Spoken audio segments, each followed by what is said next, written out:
ಚಿತ್ ಪ್ರಕಾಶಂಗೆ ಚಿರುಮುಕ್ತಿಕೋಶಂಗೆ ದುರಿತನಾಶಂಗೆ ಗಿರೀಶೋಮೇಶಂಗೆ ಗುರು ಶಂಭುವಿಗಂ ನತನ ಶಿವ ಅದ್ವೈತ ವಿಭೂಷಣರಾಗಿರುವ ಸಿದ್ಧಾರೂಢರ ವಿದ್ಯಾವಾರಿಧಿಗಳು ವಿದ್ಯಾವಾಚಸ್ಪತಿಗಳು ನಿಗಮಾಗಮಗಳ ಸಮನ್ವಯ ಸಾರ್ವಭೌಮ ಗೀತಾ ಸರ್ವೋತ್ತಮಾಚಾರ್ಯ ಅಭಿನವ ಸಿದ್ಧಾರೂಢರೆಂದು ಬಿರುದಾಂಕಿತರಾದ ಪರಮ ಪೂಜ್ಯ ಶಟಸ್ಥಲ ಬ್ರಹ್ಮನಿಷ್ಠ ಶಂಭುಲಿಂಗಪ್ಪಾಜಿಯವರ ಪಾದಗಳಲ್ಲಿ ಪಡಮಟ್ಟು ದಯಾರತ್ನ ಸಾಧು ಸುನೀಲ್ ಚಂದಾಸಿಯವರ ಬ್ರಹ್ಮನಿಷ್ಠ ಪಂಡಿತ್ ಪಿತಾಂಜಿಯವರ ಪಾದಗಳಲ್ಲಿ ಹತಮಸ್ತಕನಾಗಿ ಆಗಮದ ವಾಕ್ಯವನ್ನು ನಿಗಮಕ್ಕೆ ಬೆಸೆಯುವ ಭಗವೀರ ಶೈವ ಮಿಗಿಲಾದ ಸಿದ್ಧಾಂತ ಧಾಗು ಮಾಡಿದ ಶ್ರೀಮನ್ ನಿಜಗುಣ ಶಿವಗಳ ಪಾದಗಳಲ್ಲಿ ಶತಕೋಟಿ ಶರಣಾರ್ಥಿ ಹಾಗೂ ತಮ್ಮೆಲ್ಲರಲ್ಲಿ ನನ್ನ ಅನಂತ ಶರಣಾರ್ಥಿಗಳು. ಬ್ರಹ್ಮನಿಷ್ಠ ಪಂಡಿತ್ ಪಿತಾಂಜಿಯವರಿಂದ ರಚಿತವಾಗಿರ್ತಕ್ಕಂಥ ಶ್ರೀ ವಿಚಾರ ಚಂದ್ರೋದಯ ಎಂಬ ಗ್ರಂಥದ ಶ್ರವಣ ಎಲ್ಲಿಗೆ ಬಂದೈತಿ ಅಂತಂದ್ರೆ ಈಗಾಗಲೇ ಮೊದಲೇ ಕಾಲ ಮುಗ್ದೈತಿ. ಮೊದಲೇ ಕಾಲದ ಹೆಸರೇನ್ರಿ?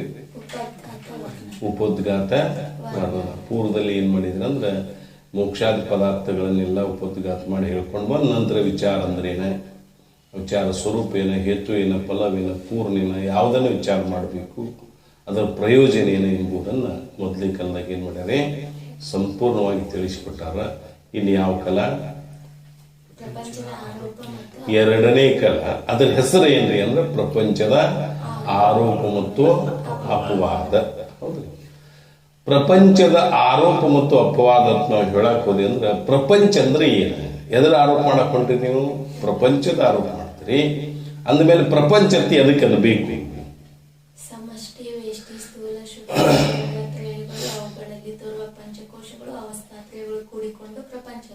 ಹೌದಲ್ರಿ, ಸಮಷ್ಟಿ ವ್ಯಷ್ಟಿ ಶರೀರತ್ರಯಗಳು ಪಂಚಕೋಶಗಳು ಅವಸ್ಥಾತ್ರಯಗಳು ಕೂಡಿಕೊಂಡು ಪ್ರಪಂಚವಿಸುತ್ತದೆ. ಇಲ್ಲಿ ಪ್ರಪಂಚಕ್ಕೆ ನಿಜವಾದ ಅರ್ಥ ಏನಂದ್ರೆ ಚೇತನ ಬಿಟ್ರೆ ಅಂದ್ರೆ ಬ್ರಹ್ಮನ ಬಿಟ್ರೆ ಎಲ್ಲ ಜನಾತ್ ಪದಾರ್ಥಗಳು ಪ್ರಪಂಚದಲ್ಲಿ ಬಂದವು. ಅದಕ್ಕೆ ಇಲ್ಲಿ ಏನ್ ಹೇಳ್ತಾರೆ ಅಂತಂದ್ರೆ ಸಮಷ್ಟಿ ಅಂದ್ರೆ ಈಶ್ವರ ಪ್ರಪಂಚ, ವ್ಯಷ್ಟಿ ಅಂದ್ರೆ ಜೀವ ಪ್ರಪಂಚ, ಸಮುದಾಯ ವಿಶಿಷ್ಟ ಭಾವಾತ್ಮ ಸಮಷ್ಟಿ, ಪೃಥಕ್ ಪೃಥಕ್ ಔಭಾಸಮಾನ ಪದಾರ್ಥ ವ್ಯಷ್ಟಿ, ಒಂದೊಂದನ್ನು ವಿಷಯ ಮಾಡೋದು ವ್ಯಷ್ಟಿ, ಸಮುದಾಯವನ್ನು ವಿಷಯ ಮಾಡೋದು ಸಮಷ್ಟಿ. ಅಲ್ಲಿ ಸಮಷ್ಟಿ ಅಂದಾಗ ಈಶ್ವರನ ತಗೋಬೇಕು ನಾವು. ಸಮಷ್ಟಿ ಸ್ಥೂಲ ಸೂಕ್ಷ್ಮ ಶರೀರ ಅಂದಾಗ ವ್ಯಷ್ಟಿ ಸ್ಥೂಲ ಸೂಕ್ಷ್ಮ ಜೀವ, ಸಮಷ್ಟಿ ಸ್ಥೂಲ ಸೂಕ್ಷ್ಮ ಶರೀರ ಈಶ್ವರ. ಈಶ್ವರನ ಸ್ಥೂಲ ಸೂಕ್ಷ್ಮ ಕಾರಣ ದೇಹಿಗಳು. ಈಶ್ವರ ಸ್ಥೂಲ ಶರೀರ ಯಾವುದು? ಲೋಕಗಳ ಎಷ್ಟದಾವ್ರಿ? 14. ತಳಗೆಟ್ಟ ಮ್ಯಾಲೆಟ್ಟ ಎಟ್ಟದಾವ್ರಿ? ಮ್ಯಾಲೆ ಮ್ಯಾಲೆ ಯಾರಲ್ಲ ನೀವು ನಡುವುದಿರಿ ಭೂಲೋಕದಾಗಿದ್ರಿ. ಅದಕ್ಕೆ ಭೂಲೋಕ, ಭೂರ್ಲೋಕ, ಸುಹರ್ಲೋಕ, ಮೊಹರ್ಲೋಕ, ಸತ್ಯಲೋಕ, ಜನಲೋಕ, ತಪಲೋಕ ಹೇಳ್ತೀನಿ. ಅತಳ, ವಿತಳ, ಪಾತಾಳ, ತಳಾತಳ, ರಸಾತಳ, ಮಹಾತಳ ಹೇಳ್ತೀರಲ್ಲಿ. ಹಿಂಗ ಈ 14 ಲೋಕಗಳು ಅಲ್ಲಿರ್ತಕ್ಕಂಥ ಜೀವಿಗಳ ಜೀವಿತ ಭೋಗಿತ ವಸ್ತು ಮೊದಲು ಮಾಡ್ಕೊಂಡು ಎಲ್ಲವೂ ಈಶ್ವರ ಸ್ಥೂಲ ಶರೀರ. ಈಶ್ವರ ಸೂಕ್ಷ್ಮ ಶರೀರ ಯಾವುದು? ಜೀವಿಗಳ ಸೂಕ್ಷ್ಮ ಶರೀರದ ಸಮೂಹ ಈಶ್ವರ ಸೂಕ್ಷ್ಮ ಶರೀರ. ಈಶ್ವರ ಕಾರಣ ಶರೀರ ಯಾವುದು? ಈಶ್ವರ ಉಪಾಧಿಯಾದ ಮಾಯನ ಅವನ ಕಾರಣ ಶರೀರ. ಮತ್ತು ಜೀವನ ಸ್ಥೂಲ ಶರೀರ ಯಾವುದು? ಪಂಚೀಕೃತ ಪಂಚಮಹಾಭೂತಗಳ 25 ತತ್ವಗಳಿಂದ ಕೂಡಿದ್ದೇ ಜೀವನ ಸ್ಥೂಲ ಶರೀರ. ಸೂಕ್ಷ್ಮ ಶರೀರ ಆದ್ರೆ ಜೀವನಿಗೆ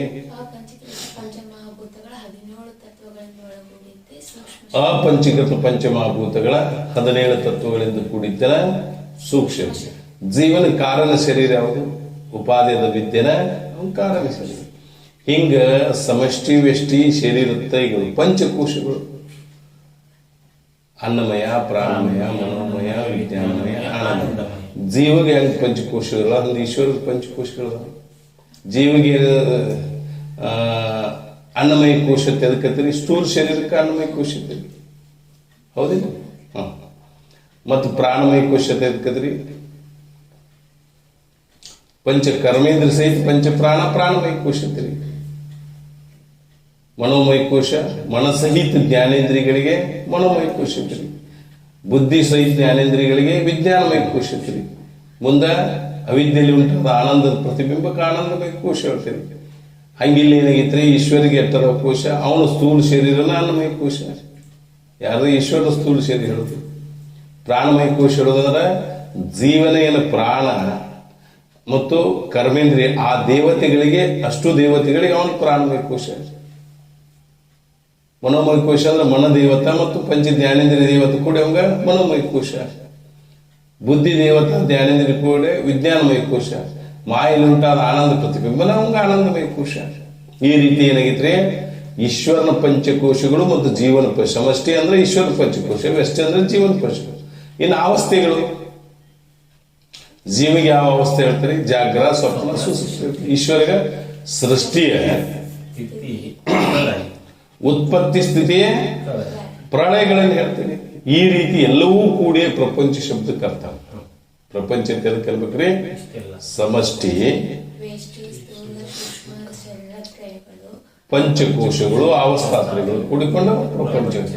ಸಮಷ್ಟಿ ವ್ಯಷ್ಟಿ ಶರೀರಗಳು, ಪಂಚಕೋಶಗಳು, ಅವಸ್ಥಾತ್ರಗಳು ಕೂಡಿಕೊಂಡು ಪ್ರಪಂಚ. ಈ ಪ್ರಪಂಚ ಏನಾಗೈತ್ರಿ ಅಂದ್ರೆ ಆರೋಪ ಐತಿ ಅಂತ ಹೇಳ್ತಾರೆ. ಆರೋಪ ಅಂದ್ರೆ ಗೊತ್ತಲ್ಲ, ಸತ್ಯದ್ದು ಬೇರೆ, ಆರೋಪ ಬೇರೆ. ಆರೋಪ ಅಂದ್ರೆ ಮಿಥ್ಯೈತಿ. ಹಗ್ಗದಾಗ ಹಾವು ಆರೋಪ ಆಗೈತೇನ? ಇನ್ನು ಸತ್ಯವಾದ ಹಾವು ಐತೋ, ಆರೋಪಿತ ಹಾವು ಐತೋ? ಆರೋಪಿತ ಹಾವು ಐತಿ. ಬೈರ್ಗೆ ನೀವು ಬೇರೆ ಕಡೆ ಹೋದ್ರೆ ಸತ್ಯವಾದ ಹಾವು ಸೋರ್ತೈತಿ. ಆರೋಪಿತ ಏನಿರ್ತೈತೆ ಅಂದ್ರೆ ಭ್ರಾಂತಿ ಇರ್ತದೆ, ಮಿಥ್ಯ ಇರ್ತದೆ. ಅದಕ್ಕೆ ಹೇಳ್ತಾರೆ ಆರೋಪತ್ ಎದಕ್ಕೆ ಅನ್ಬೇಕಂದ್ರೆ ಬ್ರಹ್ಮದಲ್ಲಿ ಅಜ್ಞಾನ ತತ್ಕಾಲ ರೂಪ ಪ್ರಪಂಚವನ್ನು ಕಥನ ಮಾಡುವುದಕ್ಕೆ ಆರೋಪವಿರುತ್ತಾರೆ. ಪ್ರಪಂಚದ ಏನಾಗಿತ್ರಿ? ಅಜ್ಞಾನ ತತ್ಕಾರ್ಯ ಪ್ರಪಂಚ ಐತೆ ಅಂತ ಅರ್ಥ. ಅಜ್ಞಾನದ ಕಾರ್ಯ ಪ್ರಪಂಚ ಐತೆ, ಆರೋಪ ಐತೆ. ಮತ್ತೆ ಅಪವಾದ ಅಂದ್ರೆ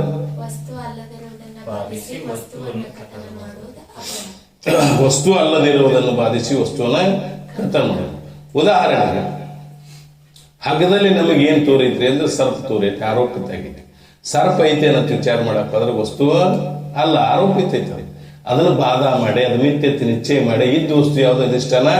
ರಜು ಅಥವಾ ರಜು ಚೇತನವನ್ನು ಹೇಳುವುದಕ್ಕೆ ಅಂತಿರೋದಕ್ಕೆ ಅಪವಾದ ಅಂತ ಹೇಳ್ತೀವಿ. ವಸ್ತು ಅಲ್ಲದಿರುವುದನ್ನು ಬಾಧಿಸಿ ಮಿಥ್ಯತೆ ನಿಶ್ಚಯ ಮಾಡಿ ಇದ್ದ ಅಧಿಷ್ಠಾನ ವಸ್ತುವನ್ನು ಪ್ರತಿಪಾದನೆ ಮಾಡೋದಕ್ಕೆ ಏನಾಗ್ಬೇಕ್ರಿ? ಅಪವಾದ ಅಂತ ಹೇಳ್ತಾರೆ. ಇಲ್ಲಿ ಪ್ರಪಂಚದ ಆರೋಪ ಮತ್ತು ಅಪವಾದ ಮಾಡ್ತಿರ್ತಾರೆ. ಮೊದಲೇ ಎರಡನೇ ಕಾಲದಲ್ಲಿ ಪ್ರಪಂಚದ ಆರೋಪ ಮತ್ತು ಅಪವಾದ ಹೇಳ್ತೀವಿ. ಆರೋಪ ಅಂದ್ರೆ ಈ ಮಾತಿಗೆ ಅರ್ಥ ಅದ ಭ್ರಾಂತಿನ, ಅದಕ್ಕೆ ಆರೋಪ, ಅಧ್ಯಾರೋಪ ಹಿಂಗೆ ಹೇಳ್ತೀವಿ. ಹೆಂಗ ಆರೋಪ ಮಾಡ್ತೀವಿ ಅಂದ್ರೆ ಪ್ರಥಮದಲ್ಲಿ ಕೇಳಿದ್ರೆ ಶುದ್ಧ ಬ್ರಹ್ಮದಲ್ಲಿ ಪ್ರಪಂಚದ ಆರೋಪ ಹೇಗಾಯಿತು? ಹೌದಿಲ್ಲ ಪ್ರಶ್ನೆ ಇದೆ. ಹಗ್ಗದಾಗ ಸರ್ಪ ಆರೋಪ ಹೆಂಗಾತು ಅಂದಾಗ ನಾವು ಹೇಳ್ತೀವಿ ನಸುಗತ್ಲೆ ಇರ್ಬೇಕು, ವೃತ್ತಿ ಮುಟ್ಟಬೇಕು, ಅಲ್ಲಿ ವಿದ್ಯೆ ನಾಶ ಆಗ್ಲಿಲ್ಲ ಅಂದ್ರೆ ಅಲ್ಲಿರ್ತಕ್ಕಂಥ ವಿದ್ಯೆ ಸರ್ಪ ಜ್ಞಾನ ಆರೋಪ ಆಕತಿ, ಉತ್ಪತ್ತಿ ಆಕತಿ ವಿದ್ಯೆಯಿಂದ. ಹಂಗಿಲ್ಲ ಆದ್ರೂ ಸಹಿತ ಏನ್ ಹೇಳ್ತಾರೆ ಅಂದ್ರೆ ಶುದ್ಧ ಬ್ರಹ್ಮದಲ್ಲಿ ಪ್ರಪಂಚದ ಆರೋಪ ಹೆಂಗಾತು ಹೇಳ್ತಾರೆ. ಆರೋಪ ಹೆಂಗ ಚಾಲು ಆಯ್ತು ಅಂದ್ರೆ ಅಲ್ಲಿ ಹೆಂಗ ಅಧಿಷ್ಠಾನ ನೀವು ರಜು ಹೇಳ್ತೀರೋ ಇಲ್ಲಿ ಅಧಿಷ್ಠಾನ ಹೇಳ್ಬೇಕು. ಆರೋಪ ಆಗ್ಬೇಕಾದ್ರೆ ನಿರಧಿಷ್ಠಾನದಲ್ಲಿ ಆರೋಪ ಆಗುದಿಲ್ಲ, ಅಧಿಷ್ಠಾನದಾಗ ಆರೋಪ ಆಗ್ಬೇಕು. ಹಗದಾಗ ಆವಿನ ಆರೋಪ ಹೇಳ್ತೀರಿ, ಉಷರ ಭೂಮಿಯಲ್ಲಿ ಮೃಗಜಲದ ಆರೋಪ ಹೇಳ್ತೀರಿ, ಸ್ಥಾನವಿನಲ್ಲಿ ಪುರುಷನ ಆರೋಪ ಹೇಳ್ತೀರಿ, ನಿರಧಿಷ್ಠಾನದಾಗ ಆರೋಪ. ಅಂದ್ರೆ ಪ್ರಪಂಚ ಆರೋಪ ಆಯ್ತು ಅಂದ್ರೆ ಎದರಲ್ಲಿ ಆಯ್ತು? ಶುದ್ಧ ಬ್ರಹ್ಮದಲ್ಲಿ ಆಯ್ತು. ಅದಕ್ಕೆ ಹೇಳ್ತಾರೆ ಆರಂಭಿಕ ಶುದ್ಧ ಬ್ರಹ್ಮದಲ್ಲಿ ಪ್ರಪಂಚದ ಆರೋಪ ಹೆಂಗಾತು ಅಂತ ಅಲ್ಲಿ ಹೇಳ್ತಾರೆ. ಏನಿತ್ತು ಮೊದಲತ್ತಂದ್ರ ಅದಕ್ಕೆ ಆಧಾರ ಬೇಕಲ್ಲ ಆರೋಪಿತಕ್ಕ. ಏನಿತ್ತು ಅಂದ್ರೆ ಅನಾದೇ ಶುದ್ಧ ಬ್ರಹ್ಮದಲ್ಲಿ, ಅಲ್ಲಿ ಅಂದ್ರೆ ಅದಕ್ಕೆ ಮಾಡ್ತಾರೆ ಅನಾದೇ ಶುದ್ಧ ಬ್ರಹ್ಮದಲ್ಲಿ ಅನಾದಿ ಕಲ್ಪಿತ ಪ್ರಕೃತಿ ಉಂಟು. ನೋಡ್ರಿ, ಮೊದಲು ಏನಿತ್ತು? ಅನಾದಿ ಶುದ್ಧ ಬ್ರಹ್ಮ ಇತ್ತು. ಅನಾದಿ ಅಂದ್ರೆ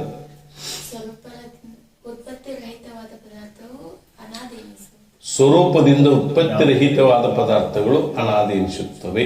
ಹೆಂಗ ಅಂತಂದ್ರ ಅಂತ ಅನಾದಿ ಪದಾರ್ಥಗಳು ಯಾವ್ದವ್ರಿ? ಯಾವ? ಶುದ್ಧ ಬ್ರಹ್ಮ, ಈಶ್ವರ, ಜೀವೇಶ್ವರ ಭೇದ ಮತ್ತು ಶುದ್ಧ ಬ್ರಹ್ಮ. ಶುದ್ಧ ಬ್ರಹ್ಮ ಅಂದ್ರೆ ಮಾಯಾ ಅವಿದ್ಯಾದಿ ರಹಿತವಾದ ಚೇತನ. ಕೇವಲ ಸಾಮಾನ್ಯ ಚೇತನಕ್ಕೆ ನಾವೇಂತೀರಿ ಶುದ್ಧ ಬ್ರಹ್ಮ, ಅದಕ್ಕೆ ಪರಬ್ರಹ್ಮ, ಪರಶಿವ, ಮಾಲಿಂಗ, ಹಿಂಗ್ ಪರ್ಯಾಯ ಶಬ್ದಗಳನ್ನ ಹೇಳ್ತಾರೆ. ಆ ಶುದ್ಧ ಮಾಯಾ ಅವಿದ್ಯಾದಿ ರಹಿತವಾದ ಶುದ್ಧ ಬ್ರಹ್ಮ ಅದೊಂದು ಅನಾದಿ. ಮುಂದ ಪ್ರಕೃತಿ ಅಂತ ಹೇಳ್ತಾರೆ. ಸತ್ತು ಇದನ್ನ ತಮೋಗುಣ ಪ್ರಧಾನ ಪ್ರಕೃತಿ ಹಿಂಗೂ ಹೇಳ್ತೀರಿ. ಬಿಟ್ರೆ ಏನ್ ಹೇಳ್ತೀರಿ, ಆ ಪ್ರಕೃತಿ ಅನ್ನೋ ಸ್ಥಳದಲ್ಲಿ ಅನಾದಿ ಹೇಳುವಾಗ ಪ್ರಸಂಗ ಅನುಸಾರ ಏನ್ ಹೇಳ್ತಾರೋ ಅವಿದ್ಯಕ್ಕೂ ಅನಾದಿ ಇರ್ತಾರೋ, ಮಾಯಿಗೂ ಅನಾದಿ ಇರ್ತಾರೋ ಪ್ರಕೃತಿ. ಆ ಸ್ಥಳದಲ್ಲಿ ಹಿಂಗ್ ಪರ್ಯಾಯ ಪ್ರಸಂಗ ಅನುಸಾರ ಬೇರೆ ಬೇರೆ ತಗೋತಾರೆ. ಇರ್ಲಿ, ಪ್ರಕೃತಿ ಒಂದು ಅನಾದಿ, ಬ್ರಹ್ಮ ಒಂದು ಅನಾದಿ, ಪ್ರಕೃತಿ ಅನಾದಿ. ಇನ್ನ ಬ್ರಹ್ಮ ಮತ್ತು ಪ್ರಕೃತಿ ಸಂಬಂಧ, ಕಲ್ಪಿತ ಸಂಬಂಧ, ತಾಧ್ಯಾತ್ಮ ಸಂಬಂಧ, ಇದು ಒಂದು ಏನಾಗಿತ್ರಿ ಅನಾದಿ. ಜೀವ ಅದು ಅನಾದಿ, ಈಶ್ವರ ಅನಾದಿ, ಅವ ಮಧ್ಯದಲ್ಲಿರ್ತಕ್ಕಂಥ ಬೇದು ಅನಾದಿ. ಈ 6 ಪದಾರ್ಥ ಏನಂದ್ರೆ ಅನಾದಿ. ಅನಾದಿ ಅಂದಾಗ 6 ಪದಾರ್ಥ ಹೇಳ್ತೀವಿ. ಇಲ್ಲಿ ಏನ್ ಹೇಳ್ತಾರೆ, ಅನಾದೇ ಶುದ್ಧ ಬ್ರಹ್ಮದಲ್ಲಿ ಆ ಅನಾದಿ 6 ಪದಾರ್ಥ ನಿರೂಪಣೆ ಮಾಡುವುದನ್ನ 2ನೇ ಕಾಲದಾಗ ಬಹಳ ಸ್ಪಷ್ಟೀಕರಣ ಮಾಡ್ತಾರೆ. ಅನಾದಿ ಶುದ್ಧ ಬ್ರಹ್ಮದಲ್ಲಿ ಏನಿತ್ರಿ ಇಲ್ಲಿ? ಹೌದಿಲ್ರಿ? ನೀವು ರಜೋಪಚೇತನದ ಆಶ್ರಯದಲ್ಲಿ ಹೆಂಗೆ ಚೂಲಾ ವಿದ್ಯೆ ಹೇಳಿ ಆರೋಪ ಹೇಳ್ತಿರೋ, ಇಲ್ಲಿ ಅನಾದಿ ಶುದ್ಧ ಬ್ರಹ್ಮದಲ್ಲಿ ಏನಿತ್ತು? ಅನಾದಿ ಕಲ್ಪಿತ ಪ್ರಕೃತಿ ಉಂಟು. ಆ ಪ್ರಕೃತಿ ಹೆಂಗೈತ್ರಿ ಅಂದ್ರೆ 2 ವಿಶೇಷಣ ಹೇಳಿದ್ರಿ. ಆ ಪ್ರಕೃತಿನೂ ಅನಾದಿ, ಸ್ವರೂಪದಿಂದ ಹುಟ್ಟಿಲ್ಲ. ಮತ್ತೆ ಹೆಂಗೈತ್ರಿ? ಕಲ್ಪಿತವಿರುತ್ತದೆ. ಅಲ್ಲ, ಅನಾದಿ ಶುದ್ಧ ಐತಿ ಬ್ರಹ್ಮ, ಕಲ್ಪಿತ ಹೇಳಿಲ್ಲ.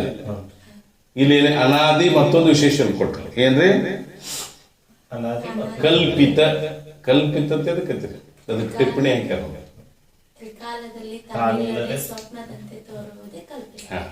ತ್ರಿಕಾಲದಲ್ಲಿ ತಾನಿಲ್ಲದೆ ಸ್ವಪ್ನದಂತೆ ತೋರುವುದು ಕಲ್ಪಿತವಿರುತ್ತದೆ. ದೃಷ್ಟಾಂತ ಸಮೇತ ಲಕ್ಷಣ ಹೇಳ್ಯಾರ. ತ್ರಿಕಾಲದಲ್ಲಿ ತಾನಿಲ್ಲದೆ ತೋರುವುದು ಕಲ್ಪಿತ. ಹೇಗೆ ಅಂದ್ರೆ ಅದು ಸ್ವಪ್ನದಂತೆ. ತ್ರಿಕಾಲ ಸ್ವಪ್ನ ತೋರೈತಿಲ್ರಿ ನಮಗೆ. ಮತ್ತೆ 3 ಕಾಲದಾಗ ಇಲ್ಲತ್ತಾರಲ್ಲ, 3 ಕಾಲದಾಗ ಇಲ್ಲತ್ತ ಅನ್ನಬೇಕಾಗಿತ್ತು ಅಂದ್ರ ಮತ್ತೆ ತೋರ್ಬೇಕಾಗಿ ಇಲ್ಲದ ವಸ್ತು ತೋರ್ತದೆ. ಬಂಜಿ ಮಗ ಬಂದ್ಕೊಂಬ ತೋರ್ಬೇಕಾಗಿತ್ತು, 3 ಕಾಲದಾಗ ಇಲ್ಲ. ಇಲ್ಲಿ ಏನಾಗೈತಿ ಅಂದ್ರೆ ತ್ರಿಕಾಲದಲ್ಲಿ ತಾನಿಲ್ಲದೆ 3 ಕಾಲದಾಗ ಇಲ್ಲದ ತೋರ್ತೈತಿ ಅಂದ್ರೆ ಏನ? ತೋರಿದ ಪ್ರಾತಿಭಾಷಿಕ ಸತ್ತ, ವ್ಯವಹಾರಿಕ ಆಗಿರ್ತಕ್ಕಂಥ ಪದಾರ್ಥ ಸ್ವಪ್ನ ಅಲ್ಲಿ ಇಲ್ಲ, 3 ಕಾಲದಾಗ ಇಲ್ಲ. ಮತ್ತೆ ನೀವು ಸ್ವಪ್ನ ನೋಡುವಾಗ ಏನು ಪ್ರಾತಿಭಾಷಿಕತ್ ನೋಡ್ರಿ, ವ್ಯವಹಾರಿಕತ್ ನೋಡ್ರಿ? ನೀನ್ ಏನು ಭ್ರಮ ಮಾಡ್ಕೊಂಡಿಲ್ಲ. ಆ ಪದಾರ್ಥಗಳು ವ್ಯವಹಾರಿಕತೆ ಏನ್ ತಿಳ್ಕೊಂಡೆ, 3 ಕಾಲದಾಗ ಇಲ್ಲ. ತೋರಿದ್ ಏನ್ ತೋರಿದ್ರಿ? ಪ್ರಾತಿಭಾಷಿಕ. ಹಂಗ ತ್ರಿಕಾಲದಲ್ಲಿ ಇಲ್ಲದೆ ತೋರ್ತಕ್ಕಂಥವು ಎಲ್ಲವೂ ಏನಿರ್ತಾರೆ? ಕಲ್ಪಿತ ಇರ್ತಾವ. ಅದಕ್ಕೆ ಏನ್ಬೇಕ್ರಿ? ಕಲ್ಪಿತ ಅಂತ ಹೇಳಿ. ಆ ಪ್ರಕೃತಿ ಹೆಂಗೈತ್ರಿ ಅಂತಂದ್ರ ಅದು ಅನಾದಿ ಸ್ವರೂಪದಿಂದ ಹುಟ್ಟಿಲ್ಲ. ಅದೇ ಹೆಂಗೈತಿ? ಕಲ್ಪಿತ ಐತಿ. 3 ಕಾಲದಾಗ ಇಲ್ಲದ ತೋರ್ತೈತಿ. ಹೆಂಗ? ಸ್ವಪ್ನದಂತೆ. ಸ್ವಪ್ನ ಪ್ರಪಂಚ ತೋರೈತಿ ಅಂದ್ರೆ ಹೆಂಗ್ ತೋರೈತಿ? ಅದು ವ್ಯವಹಾರಿಕವಾದ ಸ್ವಪ್ನ ಪ್ರಪಂಚ 3 ಕಾಲದಾಗ ಐತಿ ಅನ್ನೋದ್ರ ಸಾಕ್ಷಿಯಲ್ಲಿ ಇಲ್ಲ, ಪ್ರಾತಿಭಾಷಿಕ ಮಧ್ಯದಲ್ಲಿ ತೋರಿರ್ತೈತಿ. ಅದಕ್ಕೆ ಹಂಗಿಲ್ಲ. ಆದ್ರೂ ಸಹಿತ ಈ ಆ ಶುದ್ಧ ಬ್ರಹ್ಮದಲ್ಲಿ ಇಲ್ಲಿ ತೋರೈತಿ ಅಂದ್ರೆ ಯಾವ ತೋರೈತಿ? ಪ್ರಪಂಚ ವ್ಯವಹಾರಿಕ ಪ್ರಪಂಚ ತೋರ್ತೈತಿ. ಏನೋ ಪರಮಾರ್ಥಿಕ ಸತ್ತಾದಿಂದ ವಿಚಾರ ಮಾಡಕ್ಕಾರ ಪ್ರಪಂಚ ಆದ್ರೂ 3 ಕಾಲದಾಗ ಇಲ್ಲ. ಅದಕ್ಕೆ ಇದಕ್ಕೆ ಕಲ್ಪಿತ ಅನ್ಬೇಕು ಅಂತಾರ. ಹಂಗ ಪ್ರಕೃತಿನೂ ಆದ್ರೂ ಏನಾಗೈತ್ರಿ? ಕಲ್ಪಿತ. ಎಲ್ಲಿ ಆರೋಪ ಚಾಲು ಆಗೈತಿ? ಅನಾದಿ ಶುದ್ಧ ಬ್ರಹ್ಮದಲ್ಲಿ ಅನಾದಿ ಕಲ್ಪಿತ ಪ್ರಕೃತಿ ಉಂಟು, ಅದ್ರಾಗ ಐತಿ. ಹೌದಿಲ್ರಿ? ಇನ್ನ ಯಾವುದೇ ಒಂದು ಅಧಿಕರಣದಾಗ ಇನ್ನೊಂದು ಪದಾರ್ಥ ಇರ್ತೈತಿ ಅಂದ್ರೆ ಅಲ್ಲಿ ಸಂಬಂಧ ಹೇಳ್ಬೇಕು. ನೀವು ನೋಡ್ಬೋದು, ನಿಮ್ಮ ಮನೆಯೊಳಗೆ ಯಾರೋ ಒಬ್ಬರ ಅಪರಿಚಯಸ್ಥರ ಮನುಷ್ಯರ ಒಂದ್ 2-3 ದಿವಸ ನಾನು ಏನಂತೇನೆ, ನಿಮ್ಗೆ ಅವ್ರಿಗೆ ಏನ್ ಸಂಬಂಧ ರೀ, ಯಾರು ಅವ್ರು ಕೇಳ್ತೀರಿ? ಒಟ್ಟಾರೆ ಒಂದು ಪದಾರ್ಥಕ್ಕೆ ಇನ್ನೊಂದು ಪದಾರ್ಥ ಹೇಳಿದೀವಲ್ಲ, ಅದರಲ್ಲಿ ಹೇಳಿದೀವಿ ಅಂದ್ರೆ ಅಧಿಕರಣ ಆಗೈತಿ ಅಂದ್ರೆ ಅಲ್ಲಿ ಏನ್ ಹೇಳ್ಬೇಕ್ರಿ? ಸಂಬಂಧ ಇರೋದು ಪ್ರತಿಯೊಂದಕ್ಕೂ. ಈ ಅನಾದಿ ಶುದ್ಧ ಬ್ರಹ್ಮದಲ್ಲಿ ಏನಾಗೈತ್ರಿ? ಅನಾದಿ ಕಲ್ಪಿತ ಪ್ರಕೃತಿ ಐತಿ. ಮತ್ತು ಬ್ರಹ್ಮಗ ಪ್ರಕೃತಿಗೆ ಯಾವ ಸಂಬಂಧ? ಅನಾದಿ ಕಲ್ಪಿತ ತಾಧ್ಯಾತ್ಮ ಸಂಬಂಧುಳ್ಳದ್ದಾಗಿರುತ್ತದೆ. ಆ ಸಂಬಂಧ ಆದ್ರೂ ಈ ಬ್ರಹ್ಮದಲ್ಲಿ ಏನು ಪ್ರಕೃತಿ ಐತಿರ, ಈ 2ರ ಸಂಬಂಧ ಆದ್ರೂ ಸಹಿತ ಅದು ಏನೈತಿ? ಹುಟ್ಟಿಲ್ಲ. ಅದು ಏನಾಗೈತ್ರಿ? ಅನಾದಿ ಕಲ್ಪಿತ ತಾದಾತ್ಮ್ಯ ಸಂಬಂಧ. ಅದು ಅನಾದಿ ಐತಿ. ಮತ್ತೆ ಹೆಂಗೈತಿ? ಅದು ಕಲ್ಪಿತ ಐತಿ. ಹೆಂಗೆ ಪ್ರಕೃತಿ ಕಲ್ಪಿತ ತ್ರಿಕಾಲದಲ್ಲಿ ತಾನಿಲ್ಲಿ ಸೋರ್ತತೆ ಆ ಸಂಬಂಧನು ಅನಾದಿ ಕಲ್ಪಿತ ತಾಧ್ಯಾತ್ಮ ಸಂಬಂಧ ಉಳ್ಳದ್ದಾಗಿರುತ್ತದೆ. ಸಂಬಂಧ ಎಂತ ಸಂಬಂಧ ಇದು? ತಾಧ್ಯಾತ್ ಸಂಬಂಧ. ಇದು ಹೆಂಗೈತಿ? ಅನಾದಿ ಐತಿ, ಕಲ್ಪಿತ. ತಾಧ್ಯಾತ್ ಸಂಬಂಧ ಅಂದ್ರೆ ಸಂಬಂಧ ಅಂದ್ರೆ ವಿಶಿಷ್ಟ ಪ್ರತೀತಿ ನೇಮಕ. ಇದಕ್ಕೆ ಸಂಬಂಧ ಹೇಳ್ತೀವಿ. ಸಂಬಂಧಗಳನ್ನೇ ಕೇಳ್ತೀವಿ. ಸಂಯೋಗ, ತಾಧ್ಯಾತ್ಮ, ನೇಯಕ ಕಾಲಿಕ ಸಂಬಂಧ. ಮುಂದೇನು ಹೇಳ್ತಾರೆ ಅಂದ್ರೆ ಅಭಾವಕ ಮತ್ತು ಅದಕ್ಕೆ ವಿಶೇಷಣ ಸಂಬಂಧ, ಸ್ವರೂಪ ಸಂಬಂಧ, ಈಗ ಅನೇಕ ಹೇಳ್ತಾರೆ. ಇಲ್ಲಿ ಹೇಳುವುದೇನ್ರಿ ಅಂದ್ರೆ ತಾಧ್ಯಾತ್ಮ ಸಂಬಂಧ ಅಂತ ಹೇಳ್ತೀವಿ. ಸಂಬಂಧ ಅಂದ್ರೆ ಯಾವ ಸಂಬಂಧ ಹೇಳ್ತಾರೆ? ತಾಧ್ಯಾತ್ಮ ಸಂಬಂಧ ಅಂತ ಎದಕ್ಕೆ ಅನ್ಬೇಕು? ಇದನ್ನು ತತ್ವಾನುಸಂಧಾನದಲ್ಲಿ ಲಕ್ಷಣ ಮಾಡ್ತಾರೆ. ತದ್ಭಿನ್ನತ್ವ ಸತಿ ತದ್ಭಿನ್ನ ಸತ್ತ ಅಕತ್ವ. ತನ್ನಿಂದ ಭಿನ್ನವಾಗಿರಬೇಕು, ಭಿನ್ನವಾದ ಸ್ಥಿತಿ ಇರಬಾರ್ದು. ಆ ಎರಡು ಪದಾರ್ಥದಲ್ಲಿ ಏನು ಹೇಳ್ಬೇಕ್ರಿ? ತಾಧ್ಯಾತ್ಮ ಸಂಬಂಧ ಹೇಳಬೇಕು. ಅದಕ್ಕೆ ಉದಾಹರಣೆ ಯಾರು ಕೊಡ್ತಾರ? ಗುಣ ಮತ್ತು ಗುಣಿ. ಈ ಮಾವಿನ ಹಣ್ಣಿನೊಳಗೆ ಒಂದು ಹುಳಿ ಗುಣ ಐತೆ ತಿಳ್ಕೊರಿ. ಹುಳಿ ಗುಣನ ಮಾವಿನ ಹಣ್ಣಲ್ಲ, ಮಾವಿನ ಹಣ್ಣನ ಹುಳಿ ಎಲ್ಲ, ಹುಳಿನ ಮಾವಿನ ಹಣ್ಣಲ್ಲ, ಬೇದರ ಐತಿ. ಆ ಹುಳಿ ಬಿಟ್ಟು ಇರಕ್ಕೆ ಸಾಧ್ಯತೆ ಇಲ್ಲ ಅಂದ್ರೆ ತಾಧ್ಯಾತ್ಮ ಗುಣ ಗುಣಿ. ಜಾತಿ ವ್ಯಕ್ತಿ, ವ್ಯಕ್ತಿಯಲ್ಲಿ ಜಾತಿ ಇರ್ತದೆ, ವ್ಯಕ್ತಿನ ಬಿಟ್ಟು ಜಾತಿ ಇರ್ತೇನೆ. ಜಾತಿನ ವ್ಯಕ್ತಿ ಅಲ್ಲ, ವ್ಯಕ್ತಿನ ಜಾತಿ. ಬೇದರ ಐತಿ ಆದ್ರೆ ಬಿಟ್ಟಿರ್ತೇನ್ರಿ, ಅಲ್ಲಿ ತಾಧ್ಯಾತ್ಮ ಸಂಬಂಧ. ಗುಣ ಗುಣಿ ಜಾತಿ ವ್ಯಕ್ತಿ ಕ್ರಿಯಾ ಕ್ರಿಯಮಾನ. ವ್ಯಕ್ತಿಯಲ್ಲಿ ಕ್ರಿಯೆ ಇರ್ತತಿ, ಆ ಕ್ರಿಯೆ ಬಿಟ್ಟು ಅವ್ನ್ ಬಿಟ್ಟು ಕ್ರಿಯೆ ಇರ್ತೈತಿ ಅಂದ್ರೆ ಇರುವುದಿಲ್ಲ. ಅಲ್ಲಿ ಏನ್ ಹೇಳ್ಬೇಕ್ರಿ? ತಾಧ್ಯಾತ್ಮ ಸಂಬಂಧ ಹೇಳ. ಗುಣ ಗುಣಿ ಜಾತಿ ವ್ಯಕ್ತಿ ಕ್ರಿಯಾ ಕ್ರಿಯಮಾನ ಉಪಾದಾನ ಕಾರಣ ಕಾರ್ಯರೂಪ ದ್ರವ್ಯ. ಈ ಘಟ ಐತಿ, ಮಣ್ಣಿನಲ್ಲಿ ಘಟ ಐತಿ, ಅದು ಉಪಾದಾನ ಕಾರಣದಾಗ ಬಿಟ್ಟಿರಕ್ ಸಾಧ್ಯ ಐತೆ? ಘಟ ಕೇಳುದರೆ ಏನ್ ಹೇಳ್ತೀರಿ? ಘಟ ಮಣ್ಣಲ್ಲ, ಮಣ್ಣ ಸಂಪೂರ್ಣ ಮಣ್ಣ ಬೇರೆ ಇರ್ತದೆ, ಘಟ ಆದ್ರೂ ಸಹಿತ ಬೇರಾಗಿ ತೋರ್ತದೆ. ಆದ್ರೆ ಏನಾಗಿ ಭಿನ್ನ ಅಸ್ತಿತ್ವ ಐತೇನೆ? ಉಪಾದಾನ ಕಾರಣ ಕಾರ್ಯರೂಪ ದ್ರವ್ಯಗಳು. ಇವೆಲ್ಲಗಳಲ್ಲಿ ಏನ್ ಹೇಳ್ಬೇಕ್ರಿ? ತಾಧ್ಯಾತ್ಮ ಸಂಬಂಧ ಹೇಳ್ಬೇಕು. ಅದಕ್ಕೆ ತಾಧ್ಯಾತ್ಮ ಸಂಬಂಧ ಲಕ್ಷಣ ಏನ್ ಹೇಳ್ತಾರ ಅಂದ್ರೆ ತನ್ನಿಂದ ಭಿನ್ನವಾಗಿ ಭಿನ್ನವಾದ ಅಸ್ತಿತ್ವ ಇಲ್ಲದಿರೋದಕ್ಕೆ ಏನ್ ಅನ್ಬೇಕ್ರಿ? ತಾಧ್ಯಾತ್ಮ ಸಂಬಂಧ. ಅವಕ್ಕೆ ಉದಾಹರಣೆ ಕೊಟ್ಟ. ಇಲ್ಲಿ ಏನ್ ಹೇಳ್ತಾರ ಅಂದ್ರೆ ಎಂತ ಸಂಬಂಧ ಐತಿ ಬ್ರಹ್ಮಗ ಮತ್ತು ಪ್ರಕೃತಿ ಮಧ್ಯದಲ್ಲಿ ಅಂತಂದ್ರೆ ಈಗಲಿಲ್ಲ ಸಂಬಂಧ ಹೇಳ್ಬೇಕು. ತಾನು ಬಿಟ್ಟರೆ ಇರಬಾರ್ದು, ಹೌದಿಲ್ಲ? ಈಗ ಉದಾಹರಣೆ ಹೇಳುದಾತು ಅಂದ್ರೆ ಎಲ್ಲಿ ತೋರೈತ್ರಿ ಪ್ರಕೃತಿ? ಎಲ್ಲಿ ಹೇಳ್ತೀವಿ? ಶುದ್ಧ ಬ್ರಹ್ಮದಲ್ಲಿ. ಆ ಶುದ್ಧ ಬ್ರಹ್ಮನ ಬಿಟ್ಟು ಪ್ರಕೃತಿ ಇರಕ್ ಸಾಧ್ಯತೆ ಹೆಂಗ ಅಂದ್ರ ರಜುವಿನಲ್ಲಿ ಸರ್ಪ ತೋರೈತಿ. ರಜುವಿನ ಬಿಟ್ಟು ಸರ್ಪ ಏನ ತೋರಾಕ್ ಸಾಧ್ಯತೆ ಏನಂದ್ರ ಸರ್ಪ ರಜು ಅಲ್ಲ, ರಜು ಸರ್ಪ ಅಲ್ಲ. ಶುದ್ಧ ಬ್ರಹ್ಮ ಪ್ರಕೃತಿ ಅಲ್ಲ, ಪ್ರಕೃತಿ ಶುದ್ಧ ಬಲ್ಲ, ಬೇದರ ತೋರ್ತದೆ. ಆ ಭಿನ್ನ ಅಸ್ತಿತ್ವ ಐತೇನ? ಇಲ್ಲ. ಅಲ್ಲಿ ಏನ್ ಹೇಳ್ಬೇಕ್ರಿ? ತಾಧ್ಯಾತ್ಮ ಸಂಬಂಧ ಹೇಳ್ಬೇಕು. ಹೌದು, ಯಾವ ತಾಧ್ಯಾತ್ಮ ಸಂಬಂಧ ಹೇಳ್ಬೇಕು? ತಾಧ್ಯಾತ್ಮ ಸಂಬಂಧ 3 ಪ್ರಕಾರ: ಬ್ರಹ್ಮಜಿತಾಧ್ಯಾತ್ಮ, ಕರ್ಮಜಿತಾಧ್ಯಾತ್ಮ, ಸಜಿತಾಧ್ಯಾತ್ಮ. ಇಲ್ಲಿ ಯಾವ ತಾಧ್ಯಾತ್ಮ ಸಂಬಂಧ ಹೇಳ್ಬೇಕ್ರಿ? ಬ್ರಹ್ಮಜಿತಾಧ್ಯಾತ್ಮ ಹೇಳ್ಬೇಕು. ಯಾಕಂದ್ರೆ ಹಗ್ಗಕ್ಕ ಹಾವಿನಲ್ಲಿ ಯಾವ ತಾಧ್ಯಾತ್ಮ? ಬ್ರಹ್ಮಜಿ. ಎಲ್ಲಿ ತನ ಬ್ರಹ್ಮ ಇರ್ತೈತಿ ಅಲ್ಲಿ ತನ ಈ ತಾಧ್ಯಾತ್ಮ ಸಂಬಂಧ ಇರ್ತೈತಿ. ಅಧಿಷ್ಠಾನ ಜ್ಞಾನ ಆದ್ಮೇಲೆ ನಿವೃತ್ತಿ ಆಕತಿ. ಇಲ್ಲಿ ಆದ್ರೂ ಸಹಿತ ಏನ್ ಹೇಳ್ಬೇಕ್ರಿ? ಬ್ರಹ್ಮಜಿತ ಅಧ್ಯಾತ್ಮ. ಅಧಿಷ್ಠಾನ ಆ ಶುದ್ಧ ಬ್ರಹ್ಮ ಐತಿ. ಇದೇನಾಗೈತೆ? ಪ್ರಕೃತಿ ಆರೋಪ ಐತೆ. ಅಲ್ಲಿ ರಜುವಿನಲ್ಲಿ ಸ್ವಲ್ಪ ಹೆಂಗ ಆರೋಪ ಐತಿ? ಆರೋಪ ಐತಿ. ಅಂದ ಮೇಲೆ ಇದು ಸಹಿತ ಎಲ್ಲಿ ತಾನ ತೋರ್ತೈತಿ ತಾಧ್ಯಾತ್ಮ ಸಂಬಂಧಿದು. ಎಲ್ಲಿ ತನ ಬ್ರಹ್ಮ ಇರ್ತೈತಿ ಅಲ್ಲಿ ತಾನ ತೋರ್ತೈತಿ. ಅದಕ್ಕೆ ಬ್ರಹ್ಮಜಿತ ಅಧ್ಯಾತ್ಮ. ಇದಕ್ಕೇನಂತಾರೆ? ಈ 3 ತಾಧ್ಯಾತ್ಮನ್ನ ಪಂಡಿತ್ ಪಿತಾಂಬಜವರು ಇದೇ ಚಂದ್ರೋದಯದ 16ನೇ ಕಾಲದಲ್ಲಿ ಹೇಳ್ತಾರೆ. ಕರ್ಮಜಿತ ಅಧ್ಯಾತ್ಮ ಅಂದ್ರೆ ಎದಕ್ಕೆ?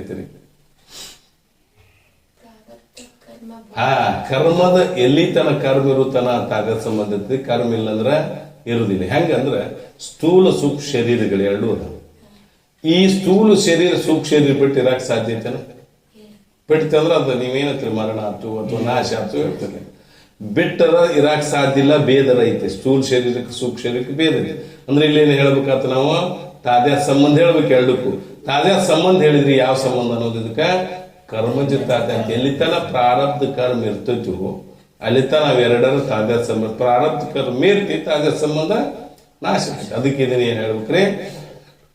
ಕರ್ಮಜಿತ ಅಧ್ಯಾತ್ಮ ಅಂತ.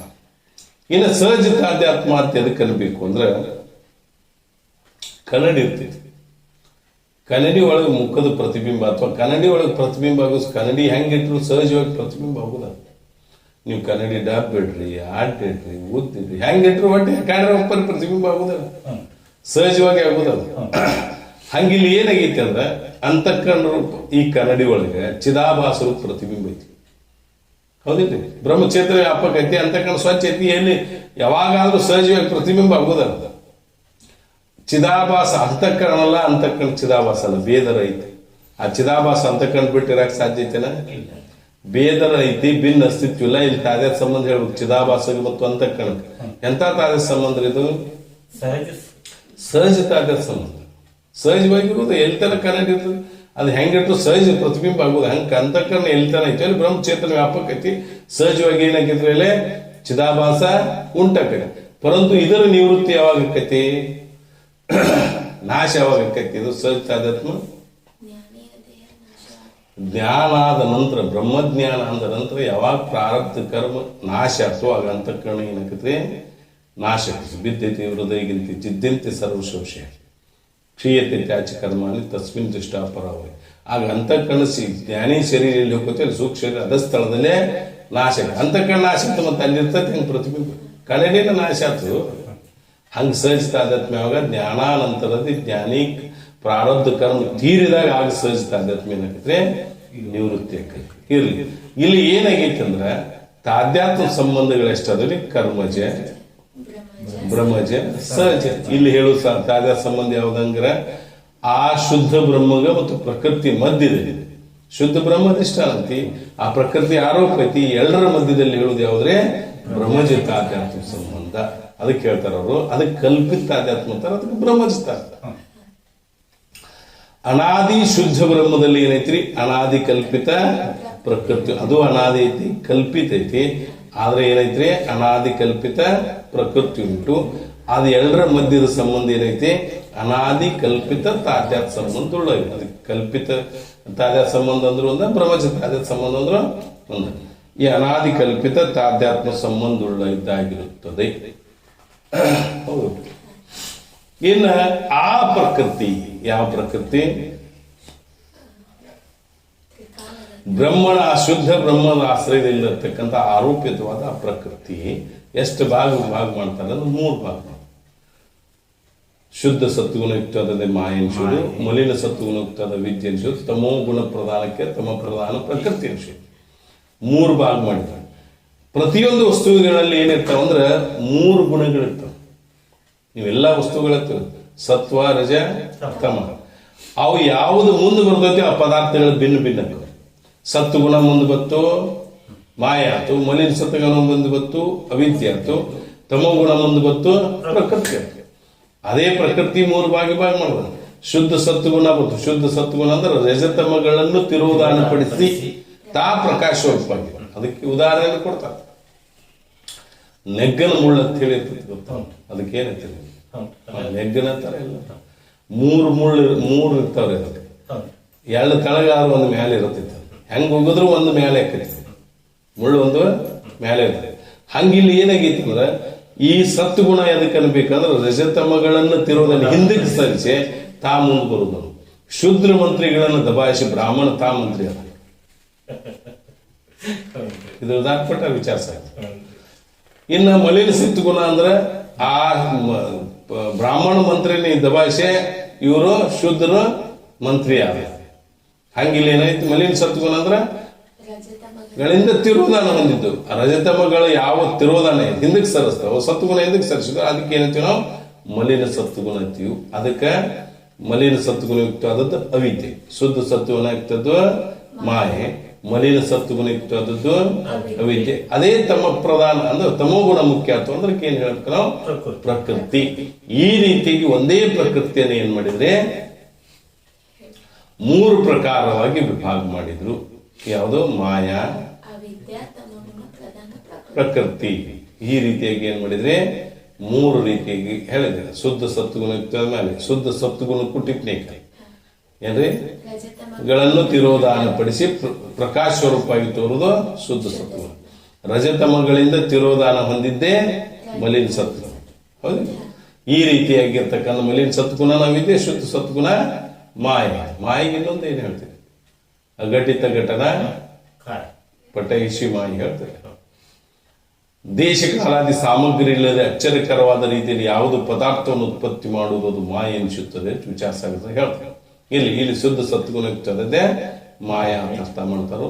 ಇಲ್ಲಿ ಏನಾಗ್ತದೆ ಅಂದ್ರೆ ಈ ಮೂರು ಪದಾರ್ಥ ಉತ್ಪತ್ತಿ ಆದ ಮೇಲೆ, ಈ ಮೂರು ಪದಾರ್ಥ ಹುಟ್ಟಿದ ಮೇಲೆ ಏನಾಯ್ತು ಅಂತಂದ್ರೆ ಈ ಮಾಯೆಯಲ್ಲಿ ಉಂಟಾದ ಬ್ರಹ್ಮಚೇತನ ಪ್ರತಿಬಿಂಬ ಅಧಿಷ್ಠಾನ ಬ್ರಹ್ಮ ಮಾಯಾ ಸಹಿತ ಸರ್ವಜ್ಞ ಜಗತ್ಕರ್ತ ಈಶ್ವರ. ಹೌದಿಲ್ಲ? ಆ ಮಾಯೆಯಲ್ಲಿ ಯಾರು ಪ್ರತಿಬಿಂಬಿತು? ಬ್ರಹ್ಮಚೇತನ ಪ್ರತಿಬಿಂಬ. ಮಾಯಾ ಉಪಾಧಿ ತಗೊಂಡೆ ಈಶ್ವರ ಅಲ್ಲ. ಮಾಯೆಯಲ್ಲಿ ಉಂಟಾದ ಬ್ರಹ್ಮಚೇತನದ ಪ್ರತಿಬಿಂಬ ಅಧಿಷ್ಠಾನ ಬ್ರಹ್ಮ ಮಾಯಾ ಸಹಿತ ಸರ್ವಜ್ಞ ಜಗತ್ಕರ್ತ. ನೋಡ್ರಿ,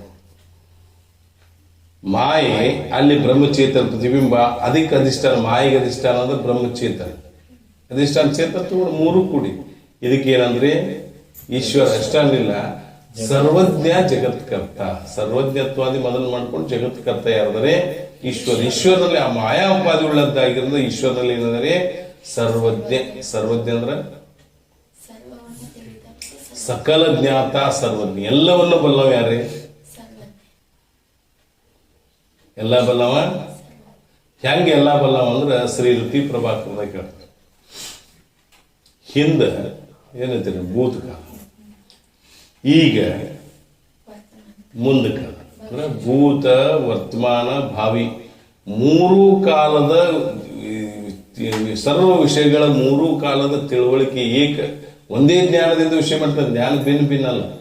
ಮತ್ತೆ ಹೆಂಗ್ ವಿಷಯ ಮಾಡ್ತಾನೆ? ಸಾಧಾರಣ ಮತ್ತು ಅಸಾಧಾರಣ ರೂಪದಿಂದ ವಿಷಯ ಮಾಡ್ತಾನೆ. ಸರ್ವಜ್ಞ ಅಂದ್ರೆ ಈಶ್ವರಿಗೆ ಏನು ಗೊತ್ತಿಲ್ಲ ತಿಲ್ಲ ನೋಡ್ರಿ. ಸಾಧಾರಣ ಅಂದ್ರೆ ಈಗ ನೀವು ರಂಗಾಪುರ ಅನ್ನೋದೊಂದು ಸಾಧಾರಣ. ಊರ ಅನ್ನೋದು ಸಾಮಾನ್ಯ ಜ್ಞಾನ.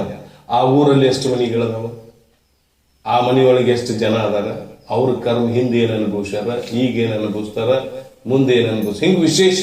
ಇದು ಅಷ್ಟೇ ಅಲ್ಲ, ಎಲ್ಲದರೂ ಸಾಮಾನ್ಯ ವಿಶೇಷ ರೂಪದಿಂದ ಅಸಾಧಾರಣ ರೂಪದಿಂದ ಜ್ಞಾನ ಮಾಡೋದ್ರಿಂದ ಈಶ್ವರಿಗೆ ಏನಂತೀವಿ ನಾವು?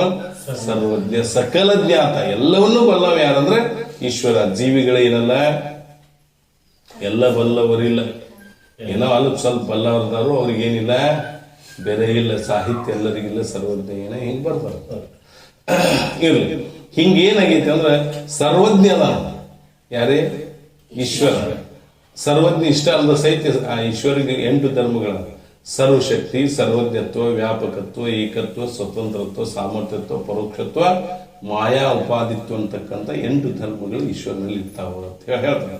ಸರ್ವಂಗೆ ಸರ್ವಜ್ಞ ಸರ್ವೇಶ ಸರ್ವ ಸರ್ವಶಕ್ತಿತ್ವ ಉದಾರ ಬಲದಿನ ಸರ್ವ ಮಂಗಲಿಗಿನ ತನಪ್ಪಿ ಅನ್ನೋಲ್ಲಿ ಮಾಯಾ ಉಪಾಧಿ ಉಳ್ಳವನಾಗಿದ್ದ ಈಶ್ವರನಲ್ಲಿ ಏನೈತಿ ಇವೆಲ್ಲವೂ ಬಂದಿತ್ತು. ಸರ್ವಜ್ಞತ್ವಾದಿ ಮೊದಲು ಮಾಡ್ಕೊಂಡೆಲ್ಲೋ ಈ ಸರ್ವಜ್ಞ ರೂಪ ಈಶ್ವರಿಗೆ ಯಾರ ಕರ್ತ ಇವ?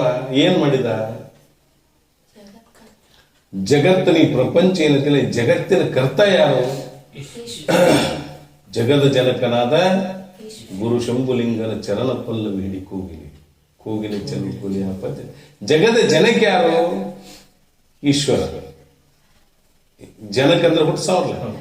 ಹೌದು, ಹುಟ್ಟಿಸೋ ಹೆಂಗ್ ಹುಟ್ಟಿಸ್ತಾನೆ? ಕುಂಭಾರಗತಿ ನಿಮಿತ್ತ ಕಾರಣ ಹುಟ್ಟಿಸ್ಯಾನೋ, ಉಪಾದನ ಕಾರಣ ಹುಟ್ಟಿಸ್ತಾನೋ? ಹುಟ್ಟಿಸೋ ಹೆಂಗ್ ಹುಟ್ಟಿಸ್ತಾನೆ? ಈ ಕುಂಭಾರ ಹುಟ್ಟಿಸ್ಯಾನ, ಘಟ ಹುಟ್ಟಿಸ್ಯಾನ. ಕುಂಭಾರ ಇದಕ್ಕೆ ಘಟಕ್ಕೆ ಕಾರಣ, ಹುಟ್ಟಿಸಕ್ ಕಾರಣ. ಪರಂತು ಅದು ಯಾವ ಕಾರಣ? ನಿಮಿತ್ತ ಕಾರಣ ಇಷ್ಟಲ್ಲ, ಉಪಾದನ ಕಾರಣ ಕಾರಣ. ಹಂಗಿಲ್ಲಿ ಏನಂತಾರತ್ತಂದ್ರೆ ಟಿಪ್ಪಣಿ ಹಾಕ್ತಾರೋ, ಕರ್ತ ಅನ್ನೋದು ಟಿಪ್ಪಣಿ ಹಾಕ್ತಾರೋ. ಈಶ್ವರ ಜಗತ್ ಕರ್ತ ಅದನ್ನು, ಪರಂತು ಯಾವ ಕಾರಣ ಅದಾನೇನೋ? ಉಪಾದಾನ ಕಾರಣ ಅದನೋ, ನಿಮಿತ್ತ ಕಾರಣ ಅದನೋ, ಅಭಿನ್ನ ನಿಮಿತ್ತ ಉಪಾದಾನ ಕಾರಣ ಅದನೋ? ಉಪಾದಾನ ಕಾರಣ ಅಂದ್ರೆ ಕಾರ್ಯದ ಉತ್ಪತ್ತಿ ಸ್ಥಿತಿ ಲೈಕ್ ಯಾವ್ದು ಕಾರಣ ಐತೋ ಅದಕ್ಕೆ ಉಪಾದಾನ. ಮಣ್ಣನ ಉಪಾದಾನ ಕಾರಣ. ಕಾರ್ಯ ಅದರಿಂದ ಹುಟ್ಟತೈತಿ, ಅಲ್ಲೇ ಇರ್ತೈತಿ, ಅಲ್ಲೇ ನಾಶ ಆಕೈತಿ. ಉತ್ಪತ್ತಿ ಸ್ಥಿತಿ ಲೈಕ್ ಯಾವ್ದು ಕಾರಣ ಐತೋ ಅಥವಾ ಕಾರ್ಯದ ಸ್ಥಿತಿ ಯಾವ್ದ್ರಲ್ಲಿ ಇರ್ತದೆ ಅದಕ್ಕೆ ಉಪಾದಾನ. ಅದ್ರ ಬಿಟ್ಟರೆ ಏನೋ ಕಾರ್ಯಕರ ಕಾರಣ ಆಗಿರ್ಬೇಕು, ಕಾರ್ಯದಿಂದ ತಟಸ್ಥಿರ್ಬೇಕು, ಭಿನ್ನಿರ್ಬೇಕು. ಅದಕ್ಕೆ ಏನನ್ಬೇಕ್ರಿ? ನಿಮಿತ್ತ ಕಾರಣ. ನೀವು ಶ್ರೀ ವೃತ್ತಿ ಪ್ರಭಾಕರದಾಗ ವಿಮರ್ಶೆ ಮಾಡಕ್ಕ ಸಾಧು ನಿಶ್ಚಲ ದಾಸಿ ಅವ್ರು ಹೇಳ್ತಾರ, ಉಪಾದಾನ ಕಾರಣದಿಂದ ಭಿನ್ನವಾದ ಕಾರಣಗಳೆಲ್ಲವೂ ನಿಮಿತ್ತ ಕಾರಣ ಅಂತ ಹಿಂಗೂ ಅರ್ಥ ಇರ್ಲಿ. ಇಲ್ಲಿ ಘಟ ಹುಡ್ಸಕ್ಕೆ ಯಾರು ಕಾರಣ ಅದ ಅಂದ್ರೆ ಕುಂಬಾರ ಕಾರಣದಾನ, ಯಾವ ಕಾರಣದಾನ? ನಿಮಿತ್ತ ಕಾರಣ.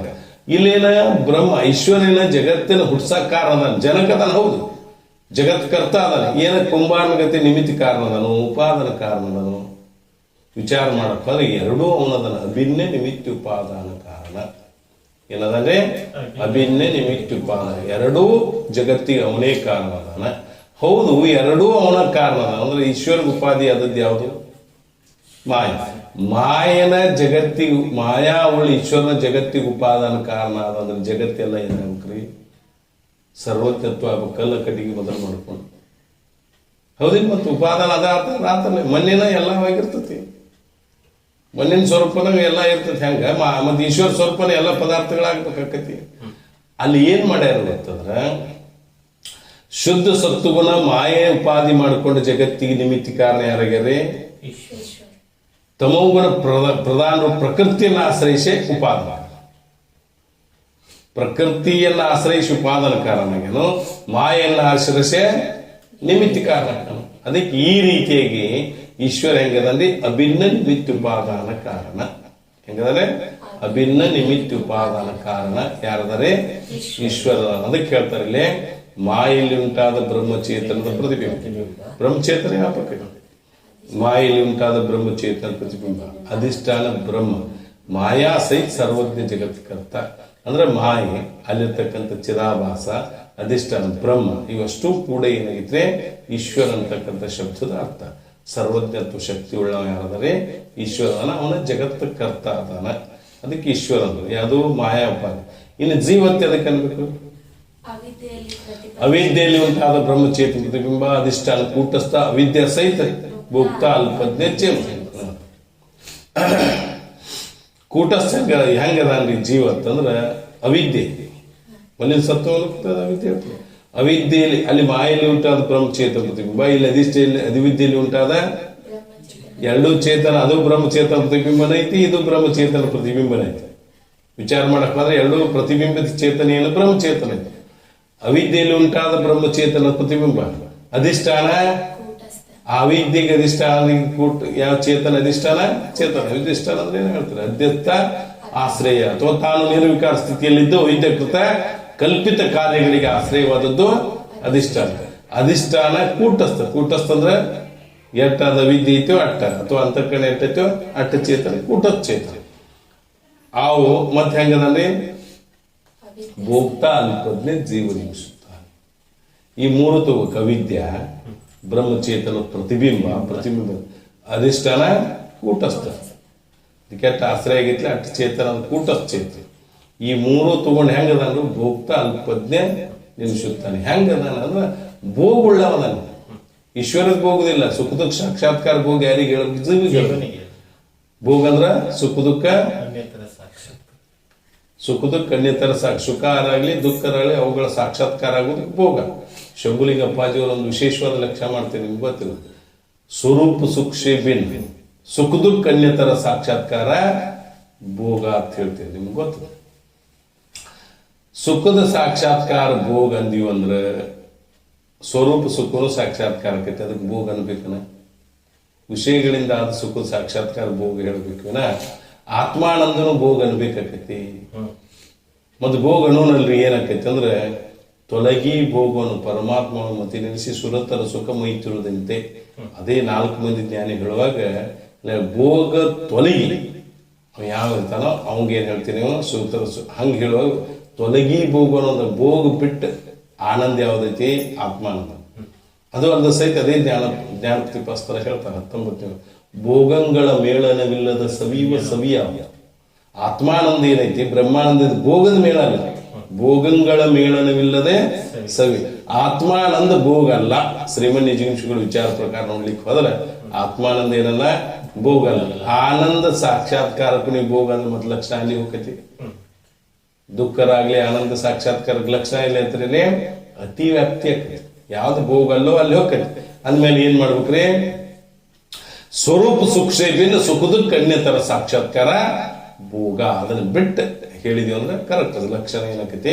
ಕರೆಕ್ಟ್ ಆಕತಿ, ಸರಿಯಾಗಿ ಆಕೈತಿ ಅಂತೇಳಿ ಶಂಭುಲಿಂಗಪ್ಪಾಜಿಯವರು ಭೋಗದ ವಿಶೇಷವಾದ ಲಕ್ಷಣ ಮಾಡ್ಯಾರ, ನಿಮ್ಗೆ ಗೊತ್ತ. ಈ ರೀತಿಯಾಗಿ ಏನ ಭೋಗುಳ್ಳವ ಜೀವಿ ಅಂದ್ರೆ ಸುಖ ದುಃಖಗಳ ಸಾಕ್ಷಾತ್ಕಾರ, ಸುಖ ದುಃಖಗಳ ಅನುಭವಿಸುವ ಅಥವಾ ಸಾಕ್ಷಾತ್ಕಾರ ಮಾಡುವ. ಸುಖ ಆಕತಿ ದುಃಖ ಆಕತಿ ಜೀವಿಗೆ ಹೇಳ್ತಾರೆ. ಆ ಭೋಗುಳ್ಳವ ಏನಂದ್ರೆ ಅಲ್ಪಜ್ಞದ, ಭೋಕ್ತ ಅಲ್ಪಜ್ಞ. ಅಲ್ಪಜ್ಞ ಅಂದ್ರೆ ಅಲ್ಪ ತಿಳುವಳಿಕೆಗೆ ಅಲ್ಪಜ್ಞ, ಸರ್ವ ತಿಳುವಳಿಕೆಗೆ ಸರ್ವಜ್ಞ, ಅಲ್ಪ ತಿಳುವಳಿಕೆಗೆ ಯಾವ ವಿದ್ಯೆಯಲ್ಲೂ ಸಂಪೂರ್ಣವಾದ ಜೀವಿಗೆ ತಿಳುವಳಿಕಿಲ್ಲ. ಅದಕ್ಕೆ ನಮ್ಮ ಶಂಭುಲಿಂಗಪ್ಪಾಜಿ ಅವ್ರು ಹೇಳ್ತಿದ್ರಿ, ಶಾಸ್ತ್ರ ವಿಮರ್ಶೆ ಮಾಡೋ ಕಾಲಕ್ಕೆ ಏನಾರ ಅವ್ರು ವಿಮರ್ಶೆ ಮಾಡಿ ಕೊನೆಗೆ ಹೇಳವ್ರಿ, ತಿದ್ದಿ ಹೇಳ್ರಿ, ಯಾರ್ಟಾದ್ರೂ ಜೀವ ಅಲ್ಪಜ್ಞನ ನಾ ಏನಕ್ಕೆ ನಿಮಗೆ ಶರಣಾಗತ ಕಲಿತಿದ್ರು.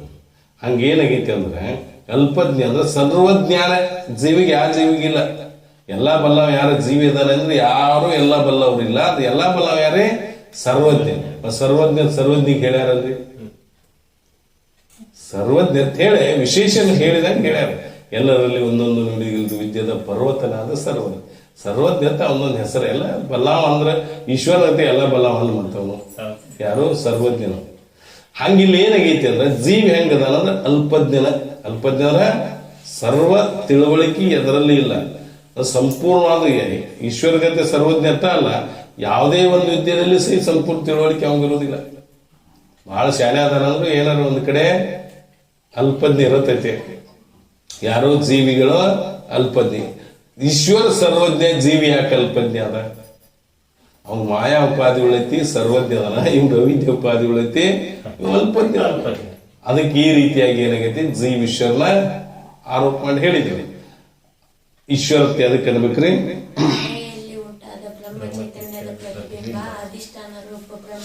ಮಾಯಾ ಸಹಿತ ಸರ್ವಜ್ಞ ಜಗತ್ಕರ್ತ ಈಶ್ವರ. ಮುಂದ ಅವಿದ್ಯೆಯಲ್ಲಿ ಉಂಟಾದ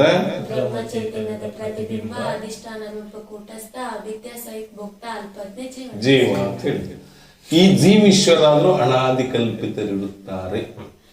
ಜೀವ ಈಶ್ವರ ಇವರು ಹುಟ್ಟ್ಯಾರೇನ? ಇಲ್ಲ, ಇವರು ಅನಾದಿ ಅದಾರ. ಮತ್ತೆ ಹೆಂಗದಾರಿ? ಕಲ್ಪಿತದ.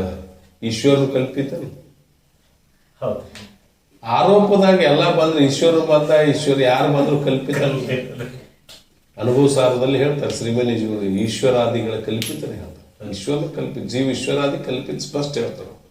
ಹಂಗಿಲ್ಲಿ ಏನಾಗೈತೆ ಅಂದ್ರೆ ಜೀವ ಮತ್ತು ಈಶ್ವರದ ಆರೋಪ ಆಗೈತೆ ಅಂದ್ರೆ ಇವರು ಕಲ್ಪಿತ, ಈಶ್ವರನು ಕಲ್ಪಿತ.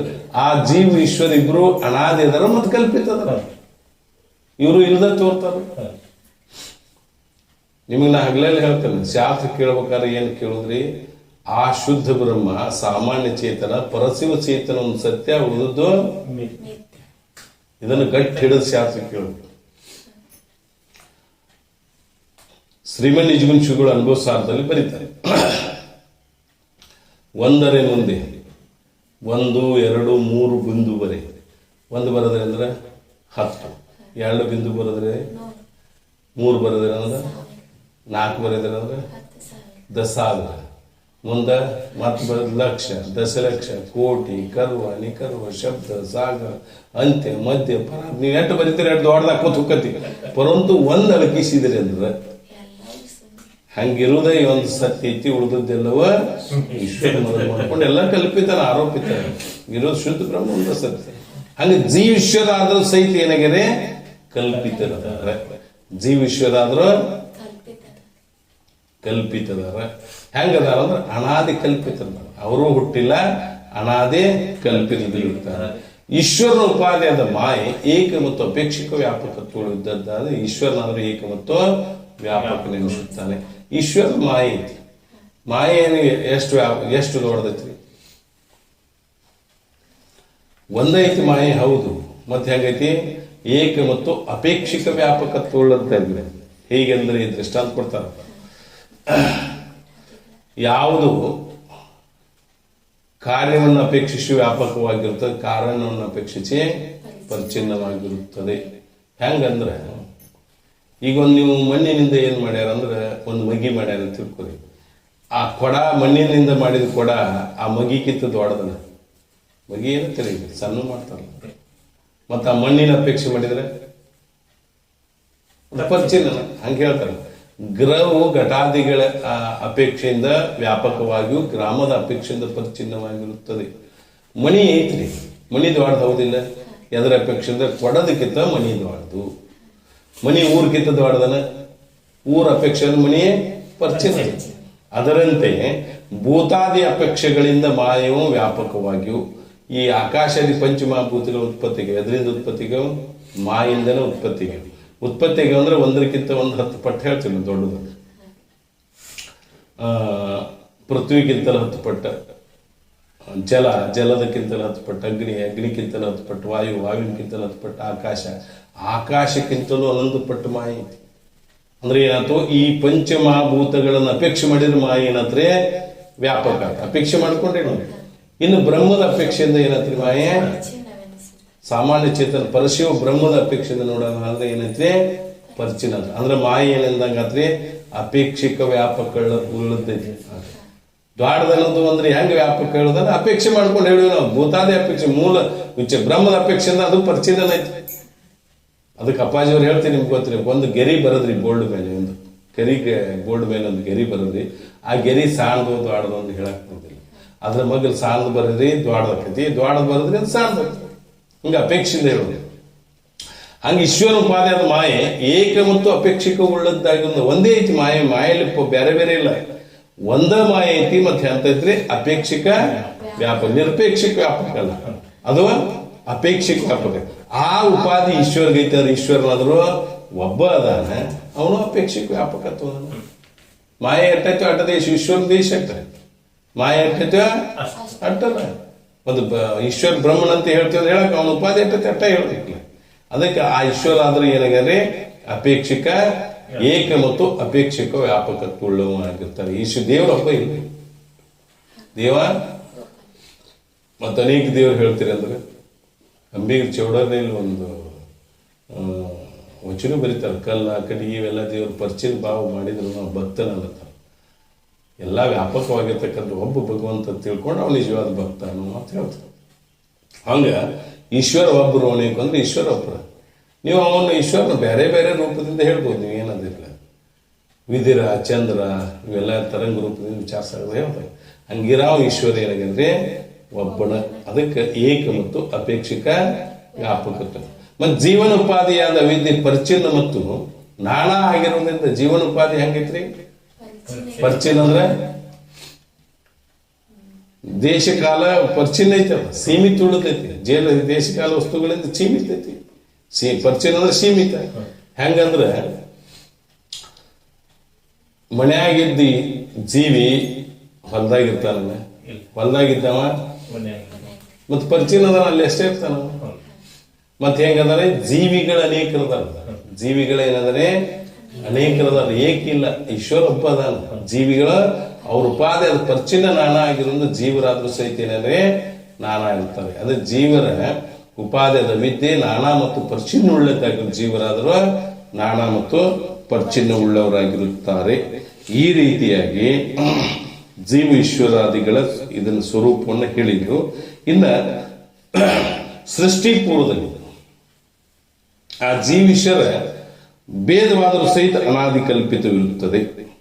ಜೀವೀಶ್ವರ ಭೇದ ಆದ್ರೂ ಸಹಿತ ಏನಾಗಿದ್ರೆ ಜೀವೀಶ್ವರ ಅನಾದಿದಾರು, ಆ ಮಧ್ಯದಲ್ಲಿರ್ತಕ್ಕಂಥ ಭೇದ ಸಹಿತ ಅದು ಅನಾದಿ ಐತಿ. ಯಾಕೆ ಅನಾದಿ ಐತಿ? ಅನಾದಿ ಕಲ್ಪಿತ, ಅದು ಹುಟ್ಟಿಲ್ಲ, ಅದು ಕಲ್ಪಿತ ಐತಿ. ಅಂದ್ರೆ ತ್ರಿಕಾಲದಲ್ಲಿ ತಾನಿಲ್ಲದೆ ಸ್ವಲ್ಪ ಜೀವೀಶ್ವರ ಆದ್ರೂ ಅನಾದಿ ಕಲ್ಪಿತ ಇರುವುದು. ಏಕೆಂದರೆ ಸೃಷ್ಟಿಯಾದಿ ಕಾಲದಲ್ಲಿ ಜೀವರ ಉಪಾಧಿಯಾದ ವಿದ್ಯೆ ಮತ್ತು ಜೀವರ ಕರ್ಮ ಸಹಿತವಾಗಿ ಮಾಯೆಯಲ್ಲಿ ಲೀನವಾಗಿತ್ತು. ಸೃಷ್ಟಿ ಆದಿ ಕಾಲದಲ್ಲಿ, ಸೃಷ್ಟಿ ಅಂದ್ರೆ ಜಗತ್ತಿನ ಆರಂಭಕ್ಕಿಂತ ಪೂರ್ವದಲ್ಲಿ, ಆದಿ ಕಾಲದಲ್ಲಿ ಅಂದ್ರೆ ಸೃಷ್ಟಿ ಉತ್ಪತ್ತಿಕ್ಕಿಂತಲೂ ಪೂರ್ವದಲ್ಲಿ ಜೀವನ ಉಪಾಧಿಯಾದ ವಿದ್ಯೆ ಮತ್ತು ಜೀವನ ಕರ್ಮ ಸಹಿತವಾಗಿ ಏನಾಗಿದ್ರೆ ಒಮ್ಮೆ ಪ್ರಳಯ ಆದಾಗ ಏನಾಗಿದೆ, ಎಲ್ಲವೂ ಮಾಯೆಯಲ್ಲೇನ ಲೀನ ಆಗಿತ್ತು. ಆ ಮಾಯೆಯಲ್ಲಿ ಏನು ಲೀನ ಆಗಿದ್ರೆ ಅದು ಹೆಂಗಿತ್ತು ಅಂದ್ರೆ ಬ್ರಹ್ಮಕ್ಕೆ ಭಿನ್ನವಾಗಿ ತೋರಲರಿ. ಸುಸುಪ್ತಿಯಲ್ಲಿ ತೋರೋ ವಿದ್ಯೆಯಂತೆ ಬ್ರಹ್ಮಕ್ಕೆ ಭಿನ್ನವಾಗಿ ತೋರಲಿ. ಬ್ರಹ್ಮನ ಬಿಟ್ಟು ತೋರ್ತತಿ ಏನ್ರಿ ಅಂದ್ರೆ ತೋರೋದಿಲ್ಲ, ಅದು ಬ್ರಹ್ಮನಲ್ಲೇ ಇರ್ತೈತೆ. ಅದು ಹೆಂಗಂತಂದ್ರೆ ಅದಕ್ಕೊಂದು ಉದಾಹರಣೆ ಹೇಳ್ತಾರಲ್ಲ. ಕೋಳಿ ತನ್ನ ಮರಿಗಳನ್ನು ಮುಚ್ಕೊಂಡು ಕೂತಿರುತ್ತೆ. ಕೋಳಿ ಕಾಣಿಸ್ತೈತಿ, ಮರಿ ಕಾಣಿಸ್ತೈತಿ ಅಂದ್ರೆ ಹಂಗ ಆ ಸೃಷ್ಟಿ ಆದಿ ಕಾಲದಲ್ಲಿ ಬ್ರಹ್ಮಕ್ಕೆ ಉಪಾಧ್ಯಾಯ ಮಾಯೆಯಲ್ಲಿ ಎಲ್ಲ ಜೀವನ ಕರ್ಮ ಸಹಿತವಾಗಿ ಅಲ್ಲಿ ಮಾಯೆಯಲ್ಲಿ ಲೀನವಾಗಿ ತೋರುದು ಬ್ರಹ್ಮಂದ ತೋರುದು ಈ ಜೀವರು ಯಾರು ತೋರ್ತಾರೆ ಏನಂದ್ರೆ ಇವು ತೋರುದಿಲ್ಲ. ಅದು ಅಲ್ಲ, ಇನ್ನೊಂದು ದೃಷ್ಟಾಂತ ಸುಸುಪ್ತಿಯಲ್ಲಿ ತೋರುವ ಅವಿದ್ಯೆಯಂತೆ. ಸುಸುಪ್ತಿ ಅಂದ್ರೆ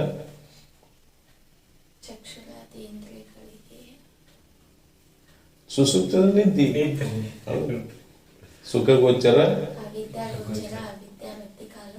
ಸುಸುಪ್ತಿ ಹೇಳ್ತೇವೆ. ಆ ಸುಸುಪ್ತಿಯಲ್ಲಿ ವಿದ್ಯೆ ಹೆಂಗೆ ತೋರ್ತದ್ರಿ? ಅದಕ್ಕೊಂದು ದೃಷ್ಟಾಂತ ಕೊಟ್ಟರೆ ನಿಮಗಿದು ದೃಷ್ಟಾಂತ ತಿಳುವಳಿಕೆ ದೃಷ್ಟಾಂತ ಮುಂದೆ ಕೊಟ್ಟಾರ ಅದ್ರ ವಿಶೇಷತೆ. ಆದ್ರೂ ಇಲ್ಲಿ ಹೆಂಗೆ ತೋರ್ತತಿ ಅಂದ್ರೆ, ನೀವು ವ್ಯಷ್ಟಿ ಅವಿದ್ಯೆ, ಜೀವನ ಉಪಾಧಿ ವ್ಯಷ್ಟಿ ಅವಿದ್ಯೆ. ಸುಸುಪ್ತಿಯಲ್ಲಿ ಏನಾಗಿರ್ತೈತೆ ಅಂದ್ರೆ ಸಮಷ್ಟಿ ವಿದ್ಯೆಲ್ಲೇ ಆಗತ್ತೆ. ಹೆಂಗಂದ್ರೆ ಒಂದು ಉದಾಹರಣೆ ಕೊಡ್ತಾರೋ, ಸಮುದ್ರ ನೀರೈತ್ರಿ, ಸಮುದ್ರ ನೀರು ವ್ಯಾಪಕ ಐತಿ. ಒಂದು ಕೊಡದಾಗ ನೀವು ನೀರು ಹಾಕಿರಿ, ಹಾಕಿ ಅದಕ್ಕೊಂದು ಕೊಡದ ಕಂಟಕ ಹಗ್ಗ ಕಟ್ಟಿ ಅದನ್ನ ಹಿಂಗ ನೀರ್ ಅದನ್ನ ಮ್ಯಾಲ ಹಿಡಿದ್ರಿ ಅಂದ್ರೆ ಏನ್ ಕಾಣಿಸ್ತದ್ರಿ? ಬೇದ್ ಕಾಣಿಸ್ತೈತಿ. ಒಳಗ್ ಬಿಟ್ರಿ ಅಂದ್ರೆ ಅದೇ ರೀತಿಯಾಗಿ ಅವಿದ್ಯೆ ಉಪಾಧಿ, ಜೀವನ ಅವಿದ್ಯೆ ಉಪಾಧಿ ಎಲ್ಲಿ ಬೇದ ಕಾಣಿಸ್ತೈತಿ ಅಂದ್ರೆ ಜಾಗ್ರ ಸ್ವಪ್ನದಲ್ಲಿ ಬೇದ ಕಾಣಿಸ್ತೈತಿ. ನಾ ಬೇರೆ ನೀ ಬೇರೆ, ಬೇದ ಎಲ್ಲಿ ತೋರ್ತೈತಿ? ಜಾಗ್ರ ಸ್ವಪ್ನ. ಸುಸುಪ್ತಿಯಲ್ಲಿ ಏನಾಗಿರ್ತೈತಿ? ಅದು ಸಮಷ್ಟಿಯ ವಿದ್ಯೆಯಲ್ಲಿ ವ್ಯಷ್ಟಿಯ ವಿದ್ಯೆ ಲಯ ಆಗಿರ್ತೈತಿ. ಅಲ್ಲಿ ಅಂದ್ರೆ ಬೇದ ತೋರ್ತೈತೇನ? ಹಂಗ ಅವಿದ್ಯೆ ಸುಸುಪ್ತಿಯಲ್ಲಿ ತೋರುವ ಅವಿದ್ಯೆ ಅಂತೆ. ಅವಿದ್ಯೆ ಹಂಗ ಬೇರೆ ತೋರುದಿಲ್ಲೋ ಹಂಗ ಪ್ರಳಯ ಕಾಲದಲ್ಲಿ ಸಹಿತ ಏನಾಗುದಿಲ್ಲ, ಇದನ್ನ ಜೀವನ ಉಪಾಧಿ ಅವಿದ್ಯೆ ಮತ್ತು ಜೀವನ ಕರ್ಮ ಆ ಬ್ರಹ್ಮಕ್ಕೆ ಭಿನ್ನವಾಗಿ ಪ್ರತೀತಿ ಆಗಲಾಗಿದ್ದು. ಬ್ರಹ್ಮಕ್ಕೆ ಭಿನ್ನ ಏನಾರ ಪ್ರತೀತಿ ಆಕತಿ ಅಂದ್ರೆ ಆಗುವುದಿಲ್ಲ, ಪ್ರತೀತಿ ಆಗಲಿದ್ದು. ಆದ್ದರಿಂದ ಏನ್ ಹೇಳಿದಂಗತ್ರಿ, ಆ ಸೃಷ್ಟಿ ಆದಿಕಾಲ ಜಗತ್ತಿನ ಉತ್ಪತ್ತಿಕ್ಕಿಂತ ಪೂರ್ವದಲ್ಲಿ ಏನೈತಿ, ಜೀವನ ಉಪಾಧಿ ವಿದ್ಯೆ ಮತ್ತು ಜೀವನ ಕರ್ಮಗಳು, ಪುಣ್ಯ ಪಾಪರೂಪ ಕರ್ಮಗಳು ಎಲ್ಲಿದಾವು ಮಾಯೆಯಲ್ಲಿ ಲೀನಾಗಿತ್ತು. ಆ ಮಾಯೆ ಸುಸುಪ್ತಿಯಲ್ಲಿ ತೋರು ಅವಿದ್ಯೆಯಂತೆ ಬ್ರಹ್ಮಕ್ಕೆ ಭಿನ್ನವಾಗಿ ಬ್ರಹ್ಮನ ಒಂದು ಕೋರ್ತು ಗೋಚರ ಕಚನ ಅದಕ್ಕೆ ಭಿನ್ನವಾದ ಜೀವನ ಉಪಾಧಿ ಆಗಲಿ ಕರ್ಮ ಆಗಲಿ ಪ್ರತೀತಿ ಆಗುವುದಿಲ್ಲ. ಈ ರೀತಿಯಾಗಿ ಏನ್ ಹೇಳಿದ್ರು ಅಂದ್ರೆ ಆ ಸೃಷ್ಟಿ ಆದಿ ಕಾಲದಲ್ಲಿ ಸ್ಥಿತಿ ಐತಿ. ಆಗೇನಾಯ್ತು ಅಂತಂದ್ರೆ ಆದ್ದರಿಂದ ಆ ಸೃಷ್ಟಿ ಆದಿ ಕಾಲದಲ್ಲಿ ಆ ಬ್ರಹ್ಮವು ಸಜಾತಿ ವಿಜಾತಿ ಸ್ವಗತ ಭೇದ ರಹಿತ ಸಚ್ಚಿದಾನಂದ ಅದ್ವಿತೀಯ ಸ್ವರೂಪವಾಗಿತ್ತು. ಹೌದಿತ್ತು? ಆ ಬ್ರಹ್ಮ ಹೆಂಗಿತ್ತು? ಸಜಾತಿ ಭೇದಿಲ್ಲ, ವಿಜಾತಿ ಭೇದಿಲ್ಲ, ಸ್ವಗತ ಭೇದ. ಸಜಾತಿ ಭೇದ ಎದಕ್ಕೆ ಹೇಳ್ತೀರಿ? ಹೆಂಗಂತಂದ್ರೆ ಸಜಾತಿ ಅಂತ ಎದಕ್ಕೆ ಹೇಳ್ತೀರಿ? ಇಬ್ಬರು ಬ್ರಾಹ್ಮಣರು, ನೀವು ಸಜಾತಿ ಬೀಳ್ತೀರಿ, ಅದಕ್ಕೆ ಸಜಾತಿ ಭೇದ. ಸಜಾತಿ ಅದಕ್ಕೆ ಹೇಳ್ತೀವಿ ಅಂದ್ರೆ ಜಾತಿ ಭಿನ್ನ ವ್ಯಕ್ತಿ, ಜಾತಿ ಏಕ ವ್ಯಕ್ತಿ ಭಿನ್ನ ಸಜಾತಿ. ಬ್ರಾಹ್ಮಣರಿಬ್ರು ಅಂದ್ರೆ ಇಬ್ರು ಜಾತಿ ಒಂದಾತು, ಆದ್ರೆ ವ್ಯಕ್ತಿಗಳು ಭಿನ್ನ ಇರ್ತಾರ. ಇದಕ್ಕೆ ಏನ್ ಹೇಳ್ತೀವಿ? ಸಜಾತಿ. ಜಾತಿನೂ ಭಿನ್ನ, ವ್ಯಕ್ತಿನೂ ಭಿನ್ನ, ವಿಜಾತಿ. ಸ್ವ ಅವಯವಗಳಲ್ಲಿ ಉಂಟಾಗಿರ್ತಕ್ಕಂಥದ್ದಕ್ಕೆ ಏನೈತಿ ನೀವು? ಸ್ವಗತ ಭೇದ. ಕೈಯ ಕಾಲ ಹೇಳ್ತೀವಿ. ಹಂಗಿಲ್ಲಿ ಏನ್ ಸಜಾತಿ ವಿಜಾತಿ ಸ್ವಗತ ಭೇದ ಐತೇನ ಬ್ರಹ್ಮಗ ಅಂದ್ರೆ ಇಲ್ಲ. ಬ್ರಹ್ಮನ ಬಿಟ್ಟು ಮತ್ತೊಂದು ಇಲ್ಲೇ ಇಲ್ಲ. ಮತ್ತೊಂದು ಸಜಾತಿ ಭೇದ ಹೇಳಕ್ ಬರ್ತೈತೇನ್ರಿ? ಇತ್ತಂದ್ರೆ ಅದಕ್ಕೆ ಸಜಾತಿ ಭೇದ ಹೇಳ್ತಿದ್ವಿ. ಹೇಳಕ್ ಬರ್ತೈತೇನ? ಇಲ್ಲ. ಮುಂದೆ ಅದಕ್ಕೆ ಶ್ರೀಮನಿ ಶ್ರೀಗಳು ಹೇಳ್ತಾರ, ಸ್ವಗತಾದಿ ಭೇದ ಆತ್ಮನಿಗಿಲ್ಲವೆಂತನೇ ಗಗನದಂತೆ ನಿರ್ವಯವನಾಗಿರುವನು. ಅಲ್ಲಿ ಉದಾಹರಣೆ ಕೊಟ್ಟ. ತೊರವಿಗೆ ಶಾಖಾದಿಗಳೇ ಸ್ವಗತ ಭೇದ. ಗಿಡಕ್ಕೆ ಟೊಂಗಿಟ್ಟಿಸಲಾಗ ಸ್ವಗತ ಭೇದ. ತೊರವಿಗೆ ಶಾಖಾದಿಗಳೇ ಸ್ವಗತ ಭೇದ. ಅನ್ಯ ತರವೇ ಸಜಾತಿ. ಈ ಗಿಡಕ್ಕೆ ಆ ಗಿಡಕ್ಕೆ ಬೇರೆ ಗಿಡಕ್ಕೆ ಸಜಾತಿ. ಗಿರಿಮಿಕ್ಕೆ ಹೋದೇವ ವಿಜಾತಿ. ಗಿರಿ ಪರ್ವತ ಮೊದಲಾದಗಳು ಗಿಡಕ್ಕೆ ವಿಜಾತಿ ಭೇದ. ಹಂಗಿಲ್ಲಿ ಬ್ರಹ್ಮಣ ಅಂತ ಇನ್ನೊಂದು ಬ್ರಹ್ಮ ಇತ್ತು ಅಂದ್ರೆ ಒಂದೇ ಬ್ರಹ್ಮ ಇತ್ತು, ಮತ್ತೊಂದು ಇತ್ತ ನಾವು ಸಜಾತಿ ಹೇಳ್ತೀವಿ. ಮತ್ತೊಂದಿಲ್ಲ, ಇಲ್ಲ ಅಂದ್ಮೇಲೆ ಏನಿಲ್ಲ, ಸಜಾತಿ ಭೇದ. ಮತ್ತು ಬ್ರಹ್ಮನ ಹೊರತಾಗಿ ಮತ್ತೊಂದು ಈ ಪದಾರ್ಥಗಳು ಯಾವ ಇದ್ದಾರೆ ವಿಜಾತಿ ಹೇಳ್ತೀವಿ. ಎಲ್ಲವೂ ಏನಾಗಿವೆ? ಬ್ರಹ್ಮನಲ್ಲಿ ಲಯ ಆಗ್ಯಾವ, ಭಿನ್ನಾಗಿ ಪ್ರತೀತಿ ಆಗುವುದಿಲ್ಲ. ಆಗಲಿಲ್ಲ ಅಂದ್ರೆ ಏನ್ ಹೇಳಕ್ ಬರುದಿಲ್ಲ? ವಿಜಾತಿ ಭೇದ ಹೇಳಕ್ ಬರುದಿಲ್ಲ. ಮತ್ತೆ ಅವನಲ್ಲಿ ಏನಾರ ಸತ್ಯಚಿತ್ತ ಆನಂದ ಸ್ವಗತ ಭೇದ ಹೇಳ್ತೀವನಂದ್ರೆ ಸ್ವಗತ ಭೇದನೂ ಅಲ್ಲ, ಅವನ ಸ್ವರೂಪ ಸತ್ಯಚಿತ್ತ ಆನಂದಗಳೇನಂದ್ರೆ ಬ್ರಹ್ಮನ ಸ್ವರೂಪ ಇರ್ತಾವ. ಅದಕ್ಕೆ ಹೇಳ್ತಾರೆ ಸೃಷ್ಟಿ. ಆದ್ದರಿಂದ ಸೃಷ್ಟಿ ಆದಿ ಕಾಲದಲ್ಲಿ ಜೀವನ ಸೃಷ್ಟಿ ಆದಿ ಕಾಲದಲ್ಲಿ ಅದಕ್ಕೆ ಆ ಬ್ರಹ್ಮ ಹೆಂಗೈತಂದ್ರೆ ಸಜಾತಿ ವಿಜಾತಿ ಸ್ವಗತ ಭೇದ ಬ್ರಹ್ಮ, ಸ್ವಗತ ಭೇದ ರಹಿತ ಬ್ರಹ್ಮವು ಸಚ್ಚಿದಾನಂದ ಅದ್ವಿತೀಯ ಸ್ವರೂಪ ಇತ್ತು. ಸತ್ತು ಚಿತ್ತು ಆನಂದ. ಸತ್ತ ತ್ರಿಕಾಲ, ಚಿತ್ತ ಅಲುಪ, ಆನಂದ ವಿಷಯವಾದದ್ದು ಆನಂದ ಅದ. ಅವನನ್ನು ವಿಶೇಷವಾಗಿ ಹೇಳುವ ಮುಂದೆ ಕಲೆಗಳದ. ಸತ್ತು ಚಿತ್ ಆನಂದ ರೂಪ ಬ್ರಹ್ಮ ಏನೈತಿ ಅದ್ವಿತೀಯ. ಅದ್ವಿತೀಯ ಅಂದ್ರ ಒಂದೇ ಆಗಿತ್ತು, ಎರಡಲ್ಲದ್ದು ಒಂದೇ, ಎರಡಲ್ಲ ಇದ್ದಿದ್ದಿಲ್ಲ ಅಂದ್ರ ಒಂದೇ ಇತ್ತು. ಯಾವಾಗಿದು? ಸೃಷ್ಟಿ ಆದಿ ಕಾಲದಲ್ಲಿ. ಮುಂದದು ಏನಾಯ್ತು ಅಂದ್ರ ಆ ಬ್ರಹ್ಮಗ ಜೀವನ ಪರಿಪಕ್ವಾದ ಕರ್ಮ ರೂಪದ ನಿಮಿತ್ತ. ಹೌದಿಲ್ಲ? ಬರೋದು ಜೀವನ ಪರಿಪಕ್ವಾದ ಕರ್ಮ ರೂಪದ ನಿಮಿತ್ತ. ಜೀವನ ಕರ್ಮಗಳು ಎಲ್ಲಿ ಲೀನಾಗಿದ್ದು ಅಂದ್ರೆ ಮಾಯಲ್ಲಿ ಲೀನಾಗಿದ್ದು ಅದ್ರಾಗ ಪಕ್ವಾದ ಫಲ ಕೊಡಕ್ ಬಂದು ನೋಡ್ರಿ. ಹೆಂಗಂದ್ರ ಈ ಬಾಳಿಗೆ ಹಣ್ಣನ್ನು ನಾವು ಹಣ್ಣು ಹಾಕಿರ್ತೀವಿ, ಅದ್ರಾಗ 1, 2 ಏನಾಗಿವ್ರಿ ಹಣ್ಣಾಗಿ ಮೇಲೆ ಬಂದಿರ್ತಾವ. ಅದಕ್ಕೆ ನೀವೇನಂತೀರಿ? ಫಲ ಆಗಿರ್ತಾವ. ಅಥವಾ ಸಿದ್ದಯ್ಯಪ್ಪರ ಒಂದು ಉದಾಹರಣೆ ಕೊಡ್ತೀವಿ. ನದಿಯೊಳಗೆ ಎಷ್ಟೋ ಮೀನುಗಳಿರ್ತಾವ, ಯಾವ 1-2 ಜಿಗಿತಾವ ಹೊರಗೆ, ಜಿಗಿತಾವತ್ತಲ್ಲಿ ಹಂಗ. ಈಗ ಹಂಗಿಲ್ಲ ಏನಾಗೈತಿ ಅಂತಂದ್ರ ಆ ಬ್ರಹ್ಮಕ್ಕೆ ಉಪಾದಿದ ಮಾಯೆಯಲ್ಲಿ ಅಥವಾ ಆ ಬ್ರಹ್ಮ ಏನಾದ್ರಿ ಅಂತಂದ್ರ ಆ ಜೀವನ ಪರಿಪಕ್ವದ ಕರ್ಮ ರೂಪದ ನಿಮಿತ್ತ. ಆ ಪರಿಪಕ್ವ ಅಂದ್ರೆ ಸೃಷ್ಟಿ ಅವು ಪಕ್ವಾಗ್ಯಾವ ಅಂದ್ರೆ ಸೃಷ್ಟಿಗೆ ಆರಂಭಕ್ಕೆ ಪರಿಪಕ್ವಾಗ್ಯಾವ. ಕರ್ಮ ರೂಪದ ನಿಮಿತ್ತ ಸ್ವತಃ ಆ ಈಶ್ವರನ ಏನಾತ್ರಿ ಆಪ್ತ ಕಾಮ ಏಕಂ ಬಹುಶಃ ಸೃಷ್ಟಿ ಆರಂಭ ಮಾಡಿದ. ಜೀವನ ಪರಿಪಕ್ವಾದ ಕರ್ಮ ರೂಪ ನಿಮಿತ್ತ ಆಪ್ತ ಕಾಮಹಂ ಬಹುಶಃ ನಾನೊಬ್ಬನೇ ಬಹುರೂಪನಾಗಬೇಕದ್ದು ಇಚ್ಛೆ ಆಯ್ತು. ಯಾರಿಗೆ ಇಚ್ಛೆ ಆಯ್ತ್ರಿ? ಈಶ್ವರಿಗೆ ಇಚ್ಛೆ ಆಯ್ತು. ಏನ? ಈ ಕರ್ಮಗಳ ರೂಪದಿಂದ ಈ ಕರ್ಮ ಪರಿಪಕ್ವ ಇರುವುದನ್ನ ಅವನಲ್ಲಿ ಇಚ್ಛೆ ಆಯ್ತು, ನಾನಾ ಬಹುರೂಪಾಗೆ ಸೃಷ್ಟಿ ರೂಪ ಆಗಬೇಕು ಅಂತ ಹೇಳಿ. ಹೌದು, ಇಚ್ಛೆ ಆಯ್ತ. ಇಚ್ಛೆ ಆಗ್ಬೇಕಾದ್ರೆ ಕಾರಣ ಏನ್ ಬೇಕು?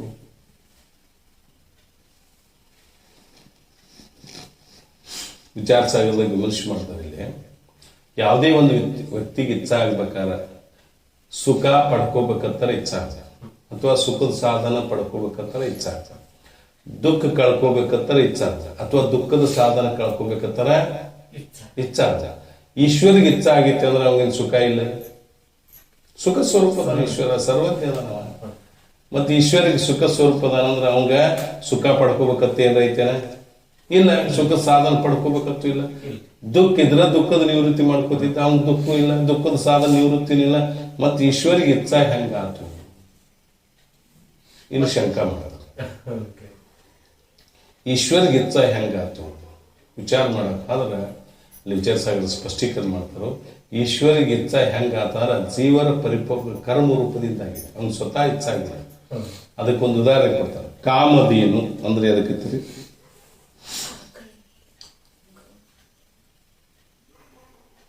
ಆ ಆಕಳ ಮುಂದೆ ನೀವು ಕೂತು, ಕಾಮಧೇನು ಅಂತ ಆಕಳ ಬೇಡಿದ್ದನ್ನು ಕೊಡತಕ್ಕಂಥ ಆಕಳ, ಅದರ ಮುಂದೆ ನೀವು ಕೂತು ಯಾವ್ದು ಇಚ್ಛಾ ಮಾಡ್ತೀರ ಆ ಪದಾರ್ಥಗಳನ್ನು ಏನ್ ಮಾಡ್ತಿದ್ರಿ? ಅದು ಉತ್ಪತ್ತಿ ಮಾಡ್ತೀರ. ಹೌದಿಲ್ಲ? ಕಾಮಧೇನು ನಿಮ್ಮ ಮುಂದೆ ಕೂತು ಯಾವ ಪದಾರ್ಥ ಬೇಕಂತ ಇಚ್ಛಾ ಮಾಡ್ತೀರೋ ಎಲ್ಲವನ್ನು ಅದು ಉತ್ಪತ್ತಿ ಮಾಡ್ತೀವಿ. ಇಚ್ಛಾ ಯಾರ ಕಡೆ ಐತಿ? ಆ ಗೋವಿನಲ್ಲಿ ಐತೋ ಸಮ್ಮುಖ ಪುರುಷನಲ್ಲಿ ಐತೋ? ಗೋವಿನಲ್ಲಿ ಇಲ್ಲ.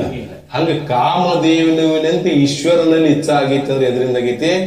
ಜೀವನ ಪರಿಪಕ್ವ ರೂಪದಿಂದ ಕರ್ಮದ ಉತ್ಪತ್ತಿ ಸೃಷ್ಟಿ ಉತ್ಪತ್ತಿ ಮಾಡ್ಬೇಕಂತ ಇಚ್ಛೆ ಆಗೈತಿವಲ್ಲ, ಸ್ವತಃ ವಿಚಾರ ಮಾಡ್ಲಿಕ್ಕೆ ಅಂದ್ರೆ ಅವನಲ್ಲಿ ಇಚ್ಛೆನೂ ಇಲ್ಲ ಅಂತ ಹೇಳ್ತಾರೆ.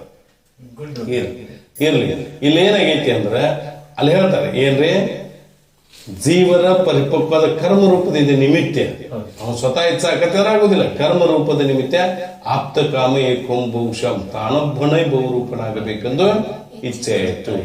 ಆ ಇಚ್ಛೆಯಿಂದ ಆ ಇಚ್ಛೆ ಯಾವಾಗಾಯ್ತು? ಬ್ರಹ್ಮಕ್ಕೆ ಉಪಾಧಿ ಆದ ಮಾಯಲ್ಲಿ. ಉಪಾಧಿ ಐತಿ ಮಾಯಲ್ಲಿ ಕಾರ್ಯೋನ್ಮುಖ ಉಂಟಾಗಿ, ಕಾರ್ಯೋನ್ಮುಖ ಅಂದ್ರೆ ಉತ್ಪತ್ತಿ ಪ್ರಾರಂಭ ಆಗುವುದು.